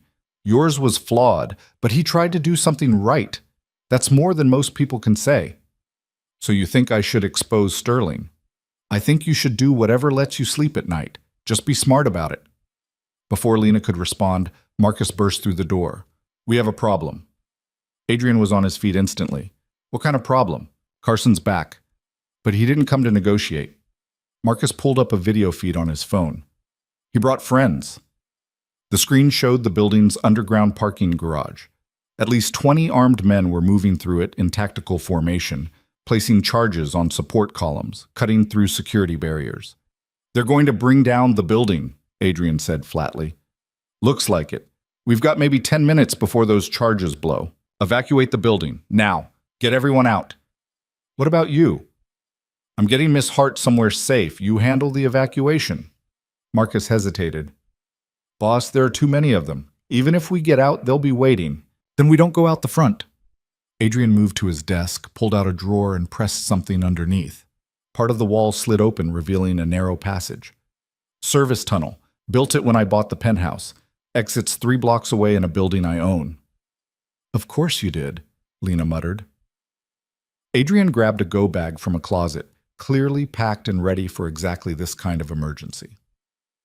Riley's still here? Office next door, Marcus said. Get her. Tell her to bring the backup drives. We leave in 3 minutes. Marcus disappeared. Adrian handed Lena a gun. She stared at it. I don't know how to use this. Point at what you want to stop. Pull the trigger. Try not to shoot me. He checked his own weapon with practiced efficiency. Stay close. If we get separated, the tunnel exits at a building called Mercer Towers. 3rd basement level, behind the boiler room. Wait for me there. What if you don't come? Then you take the drives and disappear. Riley will help you. Adrian, no arguments. We don't have time. Riley appeared with Marcus, clutching a backpack full of hard drives. She looked terrified but focused. This is insane. Welcome to my world. Adrian moved to the tunnel entrance. Everyone stays together. No heroics. We get out, regroup, and figure out our next move. A massive explosion shook the building. The lights flickered. Somewhere below, steel and concrete were starting to fail. Go, Adrian said. They moved into the tunnel. Adrian in front, then Lena, then Riley, with Marcus bringing up the rear. The passage was narrow, barely wide enough for one person, lit by emergency lighting that cast everything in sickly yellow. The air smelled like dust and old concrete. Behind them, more explosions. The building groaned, a deep structural sound that made Lena's bones ache. Faster, Adrian called back. They picked up speed, half running through the claustrophobic passage. Lena's lungs burned. Her heart hammered against her ribs. This was real. Someone was actually trying to kill them by demolishing an entire building. The tunnel branched. Adrian took the left path without hesitation, moving like he'd memorized every turn. They descended a steep staircase, emerged into what looked like an old subway tunnel, and kept moving. Gunfire echoed from somewhere behind them. Marcus cursed and returned fire, the muzzle flash lighting up the tunnel. They're in the passage, he shouted. Keep moving! Adrian grabbed Lena's arm and pulled her forward. Riley stumbled but caught herself. They ran through the old tunnel, past rusted tracks and abandoned equipment, the sounds of pursuit growing louder. Another explosion, this one closer. Part of the tunnel ceiling collapsed behind them, cutting off Marcus from the group. Marcus! Lena screamed. Adrian didn't stop. He can handle himself. We keep moving. They emerged into a maintenance corridor that looked more recent, following it up 2 flights of stairs to a heavy metal door. Adrian punched in a code and it opened into the basement of another building. Lena doubled over, gasping for breath. Riley collapsed against a wall, clutching the backpack like a lifeline. Adrian listened at the door, gun ready. Silence. No pursuit yet. Where are we? Lena managed. Mercer Towers, service level. There's a car waiting 2 floors up. What about Marcus? If he made it out, he knows where to meet us. If not, Adrian's jaw tightened. We deal with that later. They climbed 2 more levels and emerged into an underground parking garage. A black sedan sat waiting, engine running, a woman Lena didn't recognize in the driver's seat. Get in, Adrian said. They piled into the back. The driver, middle-aged, professional, calm, pulled out without a word and merged into late-night traffic. Lena looked back in the skyline. Smoke rose from where Adrian's building stood. Emergency vehicles were converging, sirens wailing. "They really blew it up," Riley said, voice hollow. "They destroyed an entire building just to kill us." "They destroyed a building to make a statement," Adrian corrected, "to show they're willing to do whatever it takes." "Did it work?" Adrian looked at Lena. "That depends on Miss Hart." Lena met his gaze. In the past 72 hours, she'd been threatened, shot at, and nearly buried alive. She'd learned her father had been murdered for doing the right thing. She'd seen proof that corporations could kill with impunity as long as they had enough money and lawyers. And she was done being scared. "Where's the nearest FBI field office?" she asked. Adrian raised an eyebrow. "You're going to the feds?" "My father tried to go to the DOJ. They killed his contact. But he didn't have what I have. Proof of murder. Proof of the cover-up. Proof they're still willing to kill to protect their secrets. We give this to the FBI with enough publicity that they can't bury it, and Sterling can't kill everyone." "They can try." "Let them. I'm tired of hiding." Lena pulled out the gun Adrian had given her and checked it like she'd seen him do. She had no idea if she was doing it right, but it felt good to hold something solid. "You said I needed to decide what my father's death meant. Well, I've decided. It means I finish what he started. It means those 47 people don't die for nothing. It means Sterling Biotech and everyone who helped them doesn't get to walk away." Riley leaned forward. "The FBI might not be clean. Sterling could have people inside. Then we give copies to multiple agencies, state police, federal prosecutors, investigative journalists. We flood the zone with so much evidence from so many directions that they can't contain it." Adrian studied her for a long moment. "You've thought this through." "I had time in that tunnel. It's still risky. The moment we go public, you become the most famous whistleblower in the country. Your face will be everywhere. You'll never have a normal life again." "I stopped having a normal life the moment Carson shot at me. At least this way my father's work means something." The driver glanced in the rearview mirror. "We've got company, 2 vehicles staying with us through every turn." Adrian looked back. "Carson's people or someone else?" "Can't tell yet." "Lose them." The driver accelerated smoothly, changing lanes and taking a series of rapid turns through the city. The trailing vehicles matched every move. "They're professionals," the driver said. "I can't shake them in traffic." Adrian pulled out his phone and made a call. "I need an intercept team at the intersection of 8th and 42nd. 2 hostile vehicles, priority 1. He hung up and turned to Lena. "We're going to have company in about 90 seconds. When we stop, you run. Riley goes with you. There's a subway entrance on the northwest corner. Take it to the Brooklyn Bridge station and wait for my contact." "What about you?" "I'm going to buy you time." "No, we stay together." "Miss Hart, my name is Lena, and I said we stay together." Adrian's expression shifted.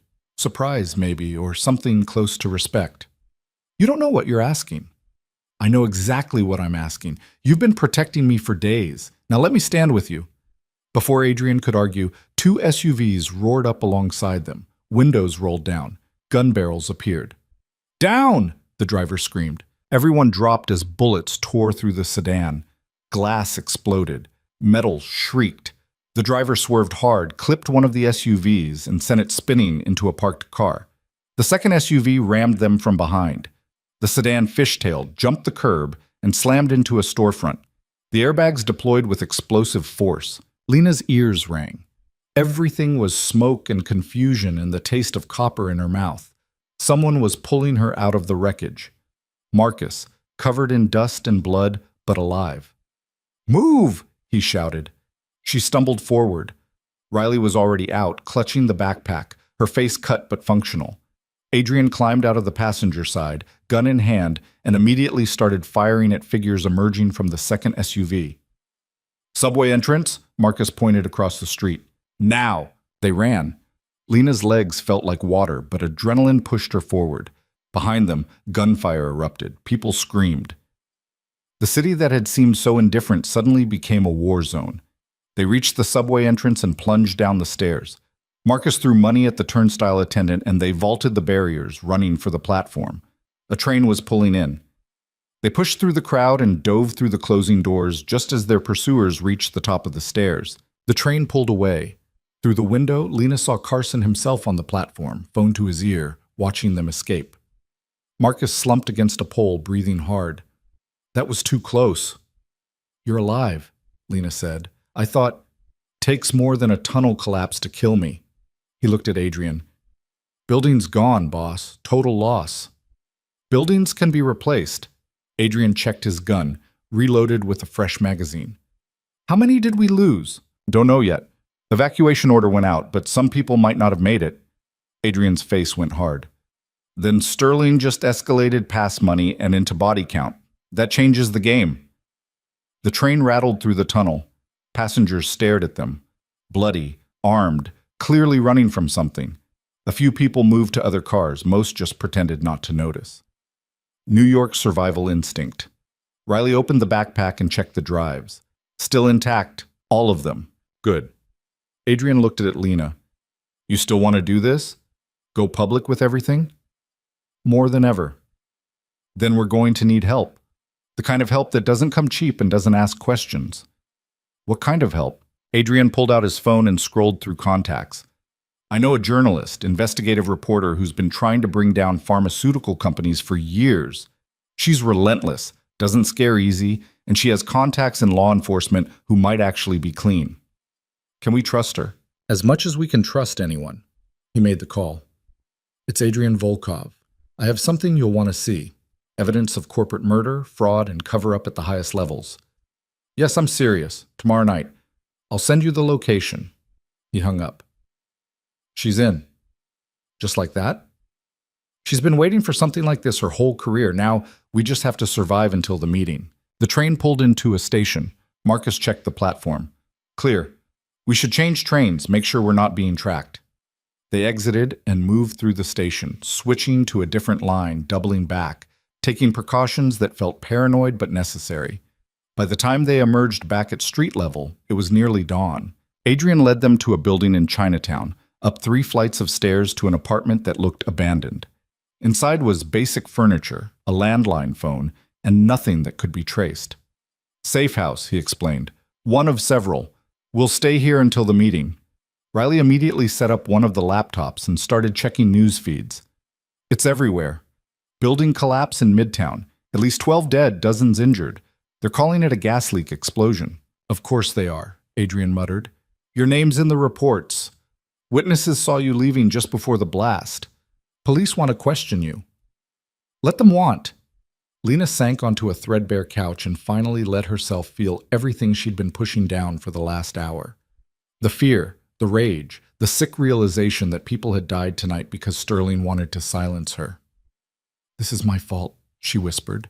Adrian looked at her sharply. No, this is Sterling's fault. They chose violence. They chose murder. You just refused to let them get away with it. People are dead because of me. People were already dead because of them. 47 in the drug trials. Sarah Chen, your father. The only difference now is that the violence is visible. That's not your fault. That's accountability finally catching up. Marcus brought water. Lena drank it without tasting anything. Riley closed the laptop. We should get some rest. We're no good to anyone if we're running on fumes. I'll take first watch, Marcus said. Adrian nodded. Wake me in 4 hours. He showed Lena to a small bedroom with a single bed and blackout curtains. She sat on the edge, still holding the gun he'd given her. You did good tonight, Adrian said from the doorway. Most people would have frozen or panicked. You kept moving. I was terrified. Being terrified and doing it anyway is the definition of bravery. I don't feel brave. I feel like I'm going to throw up. Adrian almost smiled. That's normal too. He started to leave, then paused. Your father would be proud of you, for what it's worth. Lena looked up at him. Thank you. For everything. For protecting me. For believing me. For... Don't thank me yet. Tomorrow could still go wrong in a dozen different ways. But you're still helping me. Yeah, I am. Why? Adrian was quiet for a moment. Because your father tried to do the right thing in a world that punishes people for having principles. And because I've spent my whole life being the person who profits from other people's suffering. Maybe it's time I tried something different. He closed the door softly behind him. Lena lay back on the bed, gun still in her hand, and stared at the ceiling. Tomorrow she would hand over evidence that could destroy one of the country's largest pharmaceutical companies. Tomorrow, she would become a public figure, a target, someone whose face would be known by millions. Tomorrow her father's death would finally mean something. She closed her eyes and tried to sleep, but all she could see was the smoke rising from Adrian's building and the faces of people who died tonight because she'd refused to stay quiet. The cost of truth was higher than she'd imagined. She just hoped the price was worth paying. The 48 hours came and went without word from Carson or Aegis Solutions. Lena spent the time living in a strange, suspended reality where nothing felt quite solid. She slept in a guest room that cost more than 6 months of her old rent. She ate food prepared by Adrian's private chef. She worked through her father's files with Riley, cataloging evidence that grew more damning with every folder they opened. And she tried not to think about the fact that her old life had evaporated completely, replaced by something she didn't understand and couldn't control. On the third day, Marcus knocked on her door at 6 in the morning. "We've got movement," he said. "Get dressed. Something comfortable you can move in." Lena's stomach clenched. "What's happening?" "Don't know yet. Boss wants everyone ready." She threw on jeans and a sweater, tied her hair back, and followed Marcus to Adrian's office. He stood at the window, phone pressed to his ear, expression unreadable. "Understood. Keep me updated." He hung up and turned to face them. "Carson's employers made their decision. They're not negotiating." "Meaning?" Lena asked. "Meaning they've decided the risk of the data going public is worth eliminating us. 3 teams are moving into position around the building. They're planning a full assault." Riley swore from her position at the computer. "How long do we have?" "Maybe an hour. They're waiting for shift change at the security desk to minimize witnesses." "So we run," Lena said. "Get out before they get in." Adrian shook his head. "They've got the building surrounded. Every exit is covered. We run, we get picked off in the street." "Then what?" "Then we make sure dying costs them more than it costs us." Adrian pulled up a map of the building on one of the monitors. "Riley, activate the final protocol. If they breach this floor, everything goes live immediately. No delays, no second chances." Riley's fingers flew across the keyboard. "Done. Dead man switch is armed. If our heart monitors flatline or we don't check in every 30 minutes, the data dumps to every major news outlet, law enforcement agency, and regulatory body on the list." "Good. Marcus, how many men do we have in the building?" 12. Armed and positioned at key choke points. "Against 3 teams of professionals. Those aren't great odds." "No, sir, they're not." Adrian grabbed his jacket and checked his gun. "Then we don't fight them head on. We make them chase us through our territory and bleed them at every turn." Lena felt her heart hammering. "This is insane. We should call the police." "And tell them what? That a pharmaceutical company is trying to kill us over stolen data? They'd take hours to respond if they respond at all. We're on our own." "So we just wait here to die?" Adrian looked at her and his expression softened just slightly. "I've survived worse odds than this, Miss Hart. So has Marcus. So has Riley. We're not planning to die today." "But you're planning for it. That's why you set up the dead man's switch." "I plan for every contingency. That's how you stay alive in this business." He moved toward the door. "Marcus, get her to the safe room. Riley, you go with them. I'll coordinate from the security center." "Like hell," Riley said. "I'm more useful here monitoring their communications and killing their tech." "Riley, don't. I'm staying. You need someone watching the digital battlefield while you handle the physical one." Adrian looked like he wanted to argue, but he just nodded. "Fine. But at the first sign of breach on this floor, you run. Understood?" "Sure, boss. I'll run right after I brick their entire radio network." He turned to Lena. "Marcus will keep you safe. Do exactly what he says, when he says it. No arguments." "Wait," Lena said. "There has to be another way. What if we contact them? Offer to negotiate?" "They're past negotiation. They've decided we're a liability that needs to be eliminated. Talking won't change that." "Then what about the data? We could release it now, take away their incentive, and confirm to the world that you have it, making you a target for every other entity with something to hide." "No. We stick to the plan. We survive this, then we decide what to do with what we know." An alarm blared through the building. Marcus pulled out his phone. They're coming in through the parking garage. Or two teams, east and west entrances. Adrian swore. Where's the third team? Unknown. Find them. They wouldn't send two teams as the main assault. There's a backup plan we're missing. Riley pulled up the building's security feeds. Got them. Third team is on the roof. They're rappelling down to the executive floors. They're boxing us in, Marcus said, forcing us toward the middle floors where they can control the engagement. Adrian's mind was clearly racing, calculating angles and probabilities. Change of plans. Marcus, take Miss Hart to the service elevator. Get her to the sub-basement and out through the maintenance tunnel that connects to the adjacent building. What about you? I'll delay them long enough for you to get clear. That's suicide. That's strategy. Once Lena's safe, you double back and we extract together. Lena grabbed Adrian's arm. No, you can't stay here alone. I won't be alone. I have 12 men in Riley's technical support. You're the one who needs to get out. You're the one they really want. Because I own the data. Because you're the living proof that it exists. Without you, they can claim the drives are fabricated. The evidence is fake. With you alive and able to testify, everything becomes real and documented and impossible to dismiss. The logic was sound, but Lena hated it. She'd spent 3 days watching Adrian orchestrate protection and strategy, watching him move pieces around a board she barely understood. Now he was sacrificing himself to keep her alive, and she couldn't even argue against it because she knew he was right. This isn't fair, she said quietly. Adrian smiled without humor. Nothing about this is fair, but fair doesn't keep you breathing. Smart does. Now go with Marcus. Gunfire erupted somewhere below them, close, getting closer. Marcus grabbed Lena's arm. Move, now. They ran down a hallway Lena had never seen before, Marcus moving with the efficiency of someone who'd planned this route 100 times. He unlocked a door marked Authorized Personnel Only and pulled her into a stairwell that smelled like concrete and old metal. Down, he said. Don't stop until I tell you. They descended at a run, footsteps echoing. Above them, more gunfire, shouting, the sound of doors being breached. At the sub-basement level, Marcus paused, listening. Then he opened the door and swept the corridor with his weapon before pulling Lena through. The sub-basement was a maze of pipes and electrical conduits, lit by emergency lighting that cast everything in sickly green. Marcus navigated without hesitation, turning left, then right, then through a narrow passage that Lena had to squeeze through sideways.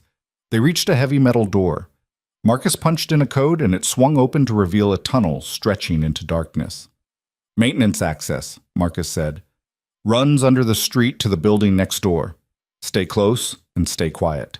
They entered the tunnel. The door closed behind them with a sound like a tomb ceiling. The tunnel was narrow and cold and absolutely silent except for their breathing and footsteps. Lena followed Marcus through the darkness, one hand trailing along the wall for balance, trying not to think about what was happening 40 floors above them. Halfway through the tunnel, Marcus stopped. What? Lena whispered. Quiet. He pulled out his phone, checked something, and his jaw tightened. They found the tunnel. They're coming in from the other end.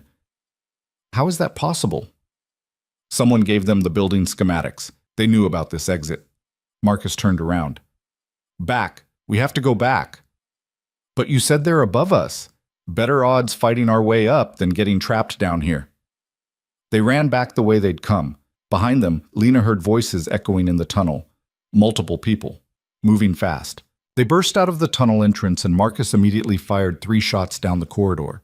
Someone screamed. Marcus grabbed Lena and pulled her behind a support column as return fire chewed into the concrete. How many? Lena asked, heart slamming against her ribs. At least 4, maybe more. Marcus reloaded. When I move, you run for the stairs. Don't look back. I'm not leaving you. You don't have a choice. Get to Adrian. Tell him the tunnel's compromised. Marcus leaned out and fired again. Go! Lena ran. She heard Marcus laying down covering fire behind her, heard bullets ricocheting, heard someone grunt in pain.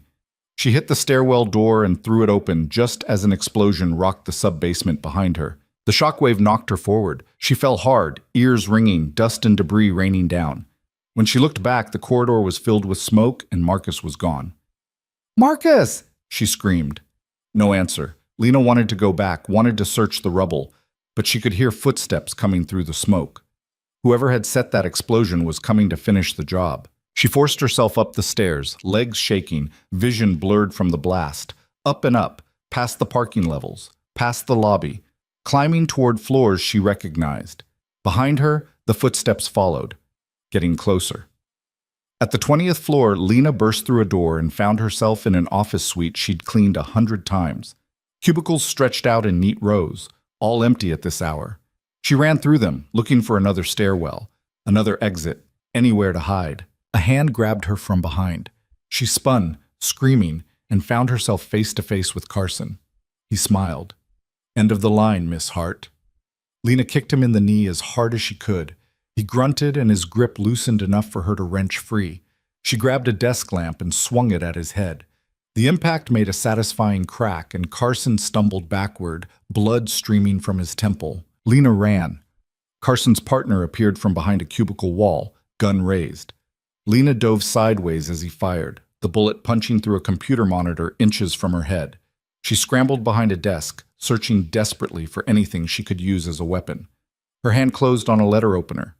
Better than nothing. The partner approached slowly, gun trained on her hiding spot. "Come out. Make this easy." Lena waited until he was close enough, then threw the letter opener at his face. He flinched, and in that split second she rushed him. They went down together, grappling on the floor. He was bigger, stronger, trained in ways she wasn't. But Lena had spent 2 years surviving on fury and desperation, and she wasn't dying in an office building for a bunch of corporate criminals. She got her hand on his gun, twisted it toward him, and pulled the trigger. The shot was deafening. The man went limp. Lena shoved him off and grabbed the gun with shaking hands. She'd never fired a weapon before today. Never killed anyone. The reality of what she'd just done tried to sink in, but she couldn't let it. Not yet. Not while Carson was still out there. She found him leaning against a cubicle wall, pressing a hand to his bleeding head. When he saw her with the gun, he actually laughed. "You're full of surprises," he said. "Where's Marcus? Your bodyguard? Probably dead." The explosion was meant to collapse that section of the sub-basement. No one survives that kind of blast. Lena's hands tightened on the gun. "You killed him." "I killed a lot of people today. It's what I do." Carson straightened, swaying slightly. "But you're the one I actually need dead. You and Volkov. Once you're gone, this all goes away. The data's already set to release. You kill us, it goes public automatically. We'll handle that. Discredit it, tie it up in legal battles, pay off the right people. By the time anyone sorts through it, it'll be old news and no one will care. People died because of what Sterling did. Families were destroyed. You can't just make that disappear." Carson shrugged. "People die every day. Companies make mistakes. The world moves on. That's how it works." "Not this time." Lena pulled the trigger. The shot hit Carson in the shoulder. He spun and went down, cursing. Lena kept the gun pointed at him, hands shaking so badly she could barely hold it steady. "Stay down," she said. Carson looked up at her, blood spreading across his shirt. "You're tougher than you look, I'll give you that. But you're still going to die here. My teams are tearing through this building. Volkov's men can't hold them off forever." "Then I guess I better make this count." Lena grabbed Carson's phone from his pocket and ran for the stairwell. She climbed toward the penthouse, every floor an agony of burning legs and gasping breath. She could hear fighting above her, gunfire, shouting, the sound of things breaking. At the 40th floor, the stairwell door was blown off its hinges. Lena stepped through carefully, gun raised.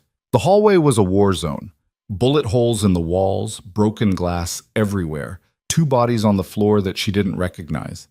She moved toward Adrian's office, every nerve screaming danger. The office door hung open.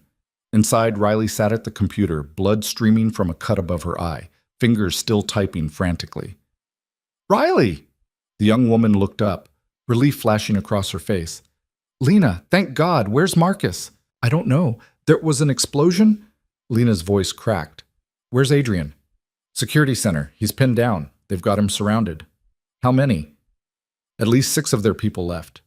We took out most of the first 2 teams, but the roof team made it through." Riley pulled up a security feed. "There. He's barricaded in, but he's running out of ammunition." Lena looked at the screen. Adrian crouched behind an overturned desk, firing methodically at targets she couldn't see. He looked calm, focused, like this was just another business transaction that happened to involve bullets. "We have to help him," Lena said. With what? We're out of reinforcements. Lena looked at the gun in her hand. With whatever we have. Riley stared at her. You're serious. He saved my life multiple times. I'm not leaving him to die. You don't know how to fight. I killed 2 people getting here. I'll figure it out. Lena grabbed Riley's arm. Can you override the building's systems? Lock doors, cut power, anything to give him an advantage? Riley's eyes lit up. Yeah, I can do that. She turned back to the computer. Give me 30 seconds. Lena checked the gun.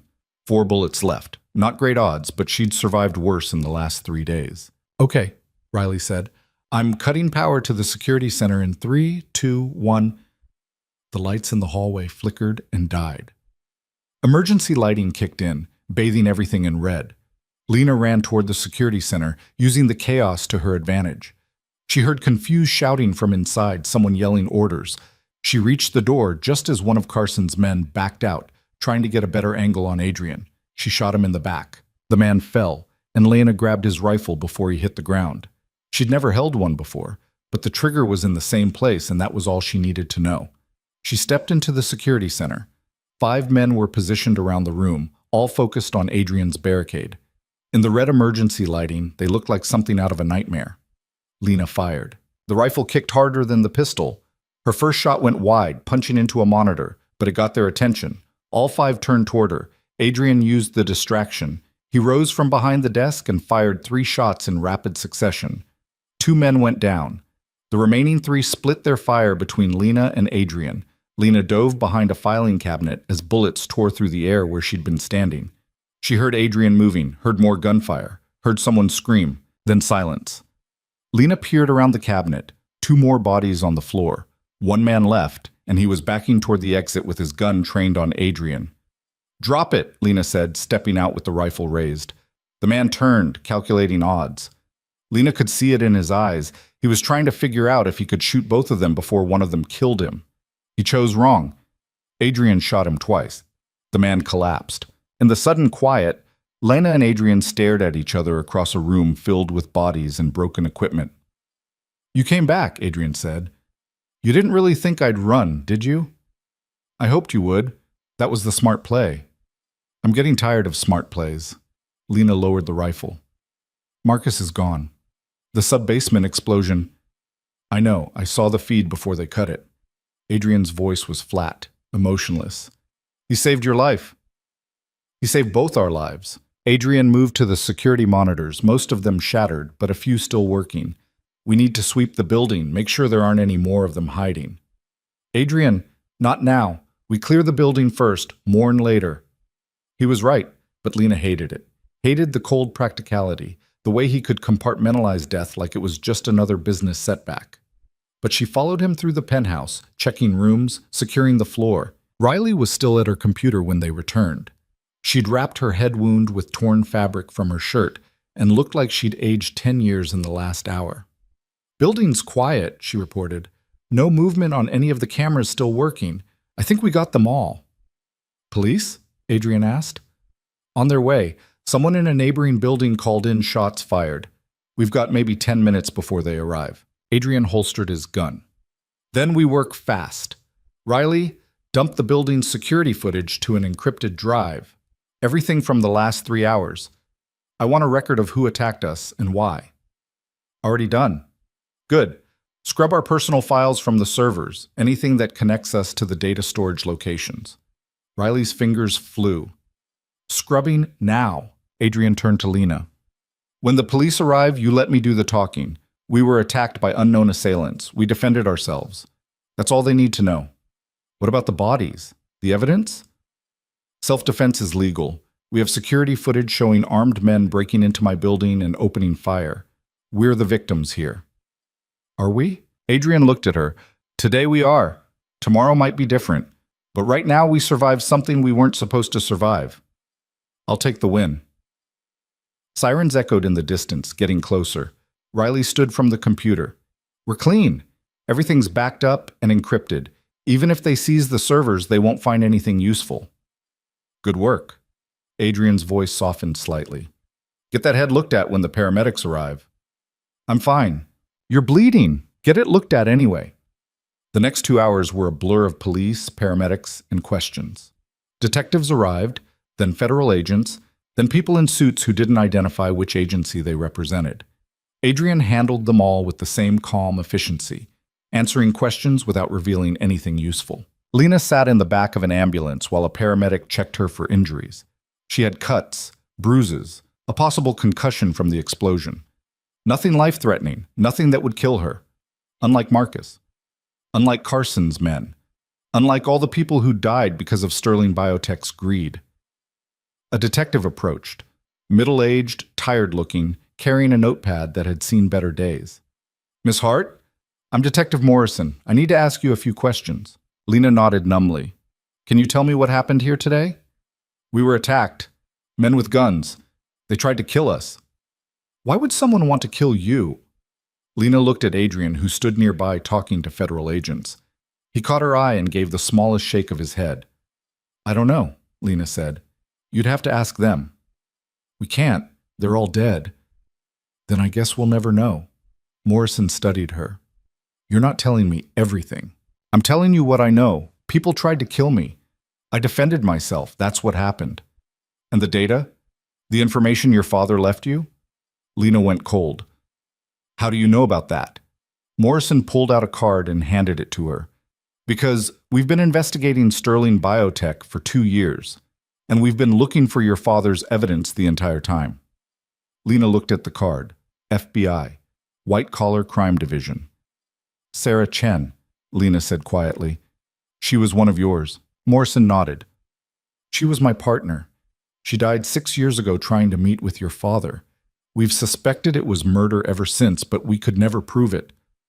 "The data can prove it, everything, all of it." "Then I need you to turn it over. Let us handle this properly." Lena looked at Adrian again. He was watching now, clearly listening. "Give me 24 hours, Lena said. "Miss Hart, 24 hours. I need to make sure the data's secure, that copies exist, that releasing it doesn't put more people in danger. Then I'll give you everything." Morrison looked like he wanted to argue, but something in Lena's expression must have convinced him. 24 hours, he said. "After that, I'm getting a warrant." "You won't need one. I'll cooperate fully." Morrison left. The federal agents left.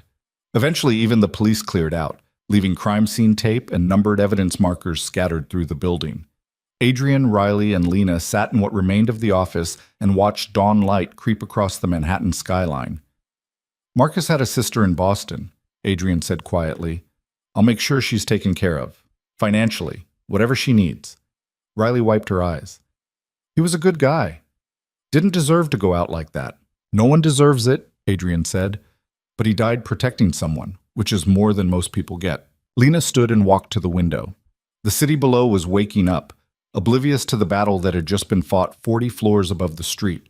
In a few hours, people would go to work, drink coffee, complain about traffic. None of them would know that evidence capable of destroying one of the country's largest pharmaceutical companies was sitting in encrypted servers, waiting to be released. "What happens now?" she asked. Adrian joined her at the window. "Now you decide. Do you give the data to the FBI and trust them to handle it? Do you release it publicly and let the chaos unfold? Or do you use it as leverage to force Sterling and the others to change their practices? What would you do?" "I'd weaponize it, use it to extract concessions, force policy changes, maybe even get some of the executives to flip on each other in exchange for immunity. Burn the whole thing down from the inside. That's not justice." "No, but it's effective. Justice is slow and uncertain. Power is fast and permanent." Lena thought about her father, about the years he'd spent collecting evidence, protecting it, dying without seeing it used. He'd believed in the system, in rules and procedures, and the idea that truth eventually won, but the system had killed him. And it would have killed her too if Adrian hadn't intervened. "I want both," she said finally. "I want the FBI to have the data for their investigation, but I also want copies released publicly. I want everyone to see what Sterling did. I want the families of the people who died to know their deaths mattered. And I want every pharmaceutical company in the country to know that they can't hide behind lawyers and settlements anymore." Adrian smiled slightly. "That's going to make you very unpopular with very powerful people." "Good. I'd rather be unpopular than complicit." "You're sure?" Once you do this, there's no taking it back. You'll be a public figure, a whistleblower. People will dig into your life, question your motives, try to destroy your credibility. Let them try. I've survived worse. Riley looked up from her computer. I can coordinate the release. Send it to news outlets, medical journals, regulatory agencies, congressional oversight committees. Make it impossible to suppress. Do it, Lena said. When? Now. Before anyone can stop us. Riley's fingers danced across the keyboard.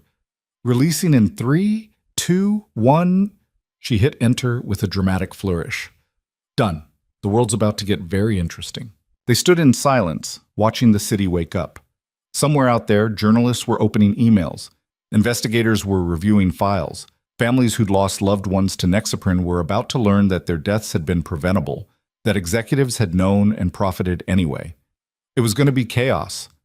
Lawsuits, investigations, criminal charges. Some people would go to prison, others would lose everything. And Lena would be at the center of it all. Are you scared? Adrian asked quietly. Terrified, Lena admitted. But I'm also angrier than I've ever been, and I'm tired of being scared. So I guess anger wins. Good. Anger's useful. It keeps you sharp. Is that how you've survived? By staying angry? Adrian considered the question. I survived by refusing to let the people who hurt me define what I became. They tried to break me, bury me, make me disappear. So I built something they couldn't ignore and became someone they couldn't dismiss. Revenge. Persistence. Revenge burns hot and dies fast. But persistence, that's the long game. That's how you actually win. Lena understood that. Her father had played the short game, trying to expose Sterling quickly before they could retaliate. It had gotten him killed. But she had time now, resources, protection. She could play the long game. I'm going to need help, she said. The FBI will want testimony. Lawyers will need depositions. I can't do this alone. You won't have to. Adrian pulled out his phone. I know people, good lawyers who aren't afraid of corporate giants, investigators who can dig up additional evidence, security teams who can keep you alive while this plays out. Why would you help me? You've already done more than anyone could expect. Adrian looked at her, and for the first time since they'd met, his expression was completely open. No calculation, no walls. Because you remind me that not everyone becomes what this world tries to make them. You could have sold that data for millions. Could have disappeared and let someone else fight the battle. But you didn't. You chose the hard path, the one that costs you everything and might not even succeed. He paused. That's rare. Worth protecting. Lena felt something shift between them. Not romance exactly, too much blood and violence for that, but recognition, understanding, the bond that forms between people who've survived something together. Thank you, she said quietly. Don't thank me yet. We've got months of legal battles ahead, maybe years. You're going to regret this decision at least 100 times. Probably, but I'll regret not doing it more, Riley interrupted. Guys, we're getting responses already. The New York Times wants an interview, so does the Washington Post. And there's a senator calling for immediate congressional hearings. That was fast, Adrian said. That's what happens when you drop a nuclear bomb of evidence on the world's lap. Everyone wants a piece. Lena took a deep breath. Okay, set up the interviews, all of them. I want to tell this story properly. Over the next weeks, Lena did exactly that. She sat for interview after interview, walked federal investigators through her father's evidence, testified before a grand jury investigating Sterling Biotech. She became a public face for pharmaceutical reform, whether she wanted to be or not. Sterling's stock crashed. 3 executives were arrested. Others fled the country. The company filed for bankruptcy within 2 months. But it wasn't just Sterling. The data her father had collected implicated 7 other pharmaceutical companies in similar schemes. The scandal spread like wildfire. Congressional hearings were scheduled. New regulations were proposed. Families of victims filed a class action lawsuit that promised to be the largest in medical history. Through it all, Adrian stayed close. Not hovering, not controlling, just present. His security kept her safe from the death threats that flooded in. His lawyers kept her protected from the legal countermeasures Sterling's allies tried to deploy. His resources kept her fed, housed, and functional when the pressure threatened to break her. And slowly, something else developed between them. Not the captor and prisoner dynamic of those first days. Something more equal, more honest. "You could work for me," Adrian said one night, 3 months after the data release. They sat in his office watching news coverage of another Sterling executive being led away in handcuffs. "Doing what?" Lena asked. "Whatever you want. You've got a gift for finding patterns, uncovering hidden problems. I could use that. Legitimately, even. I'm trying to clean up parts of my operation. Having someone who actually cares about right and wrong would be useful. You want to hire me as your conscience?" I want to hire you as an analyst who isn't afraid to tell me when I'm making stupid decisions, which, despite my best efforts, happens occasionally. Lena smiled. I'll think about it. Take your time. The offer stands. 6 months after the data release, Lena stood on the steps of the federal courthouse and watched as the last major Sterling executive was sentenced to 18 years in prison. Cameras flashed. Reporters shouted questions.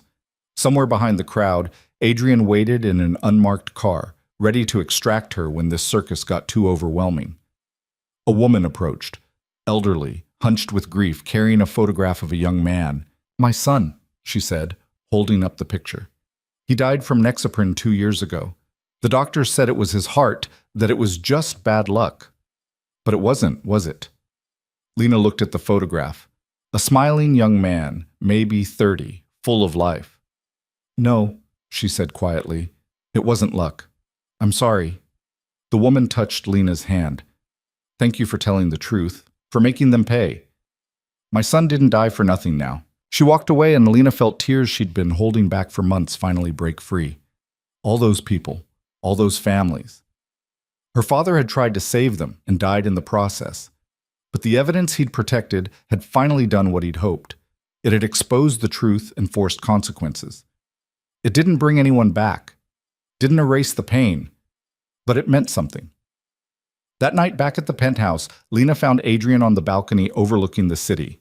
"I'm taking the job," she said. He turned. "Yeah? Yeah, but I have conditions." "Of course you do. I want to focus on legitimate operations, supply chain analysis, vendor compliance, financial auditing. I'll help you find problems and fix them, but I won't help you hide crimes." "Fair enough. And I want to say in how you handle things when we find corruption. No more just paying people off or making them disappear. Some situations require creativity and patience instead of violence. I'll show you alternatives. You can decide if they work better." Adrian smiled. "You're going to be a pain in my ass, aren't you?" "Absolutely. Is that a problem?" "Not even a little bit." He held out his hand. "Welcome to the team, Miss Hart." She shook it. "It's Lena. If we're going to work together, you should probably use my first name." "Lena, then." Adrian's expression softened. "For what it's worth, your father would be proud of what you did." "I hope so. He deserved better than what he got." "So did you. But you're building something better. That counts." They stood on the balcony and watched the city lights.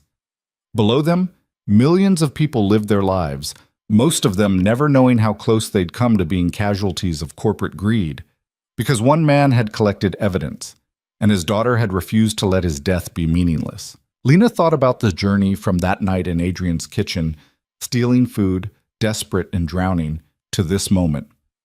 Standing in a penthouse, employed, protected, part of something that might actually make a difference. It hadn't been smooth. It hadn't been safe. People had died. She'd killed. She'd survived things that still woke her up at night. But she'd also learned something her father maybe never understood.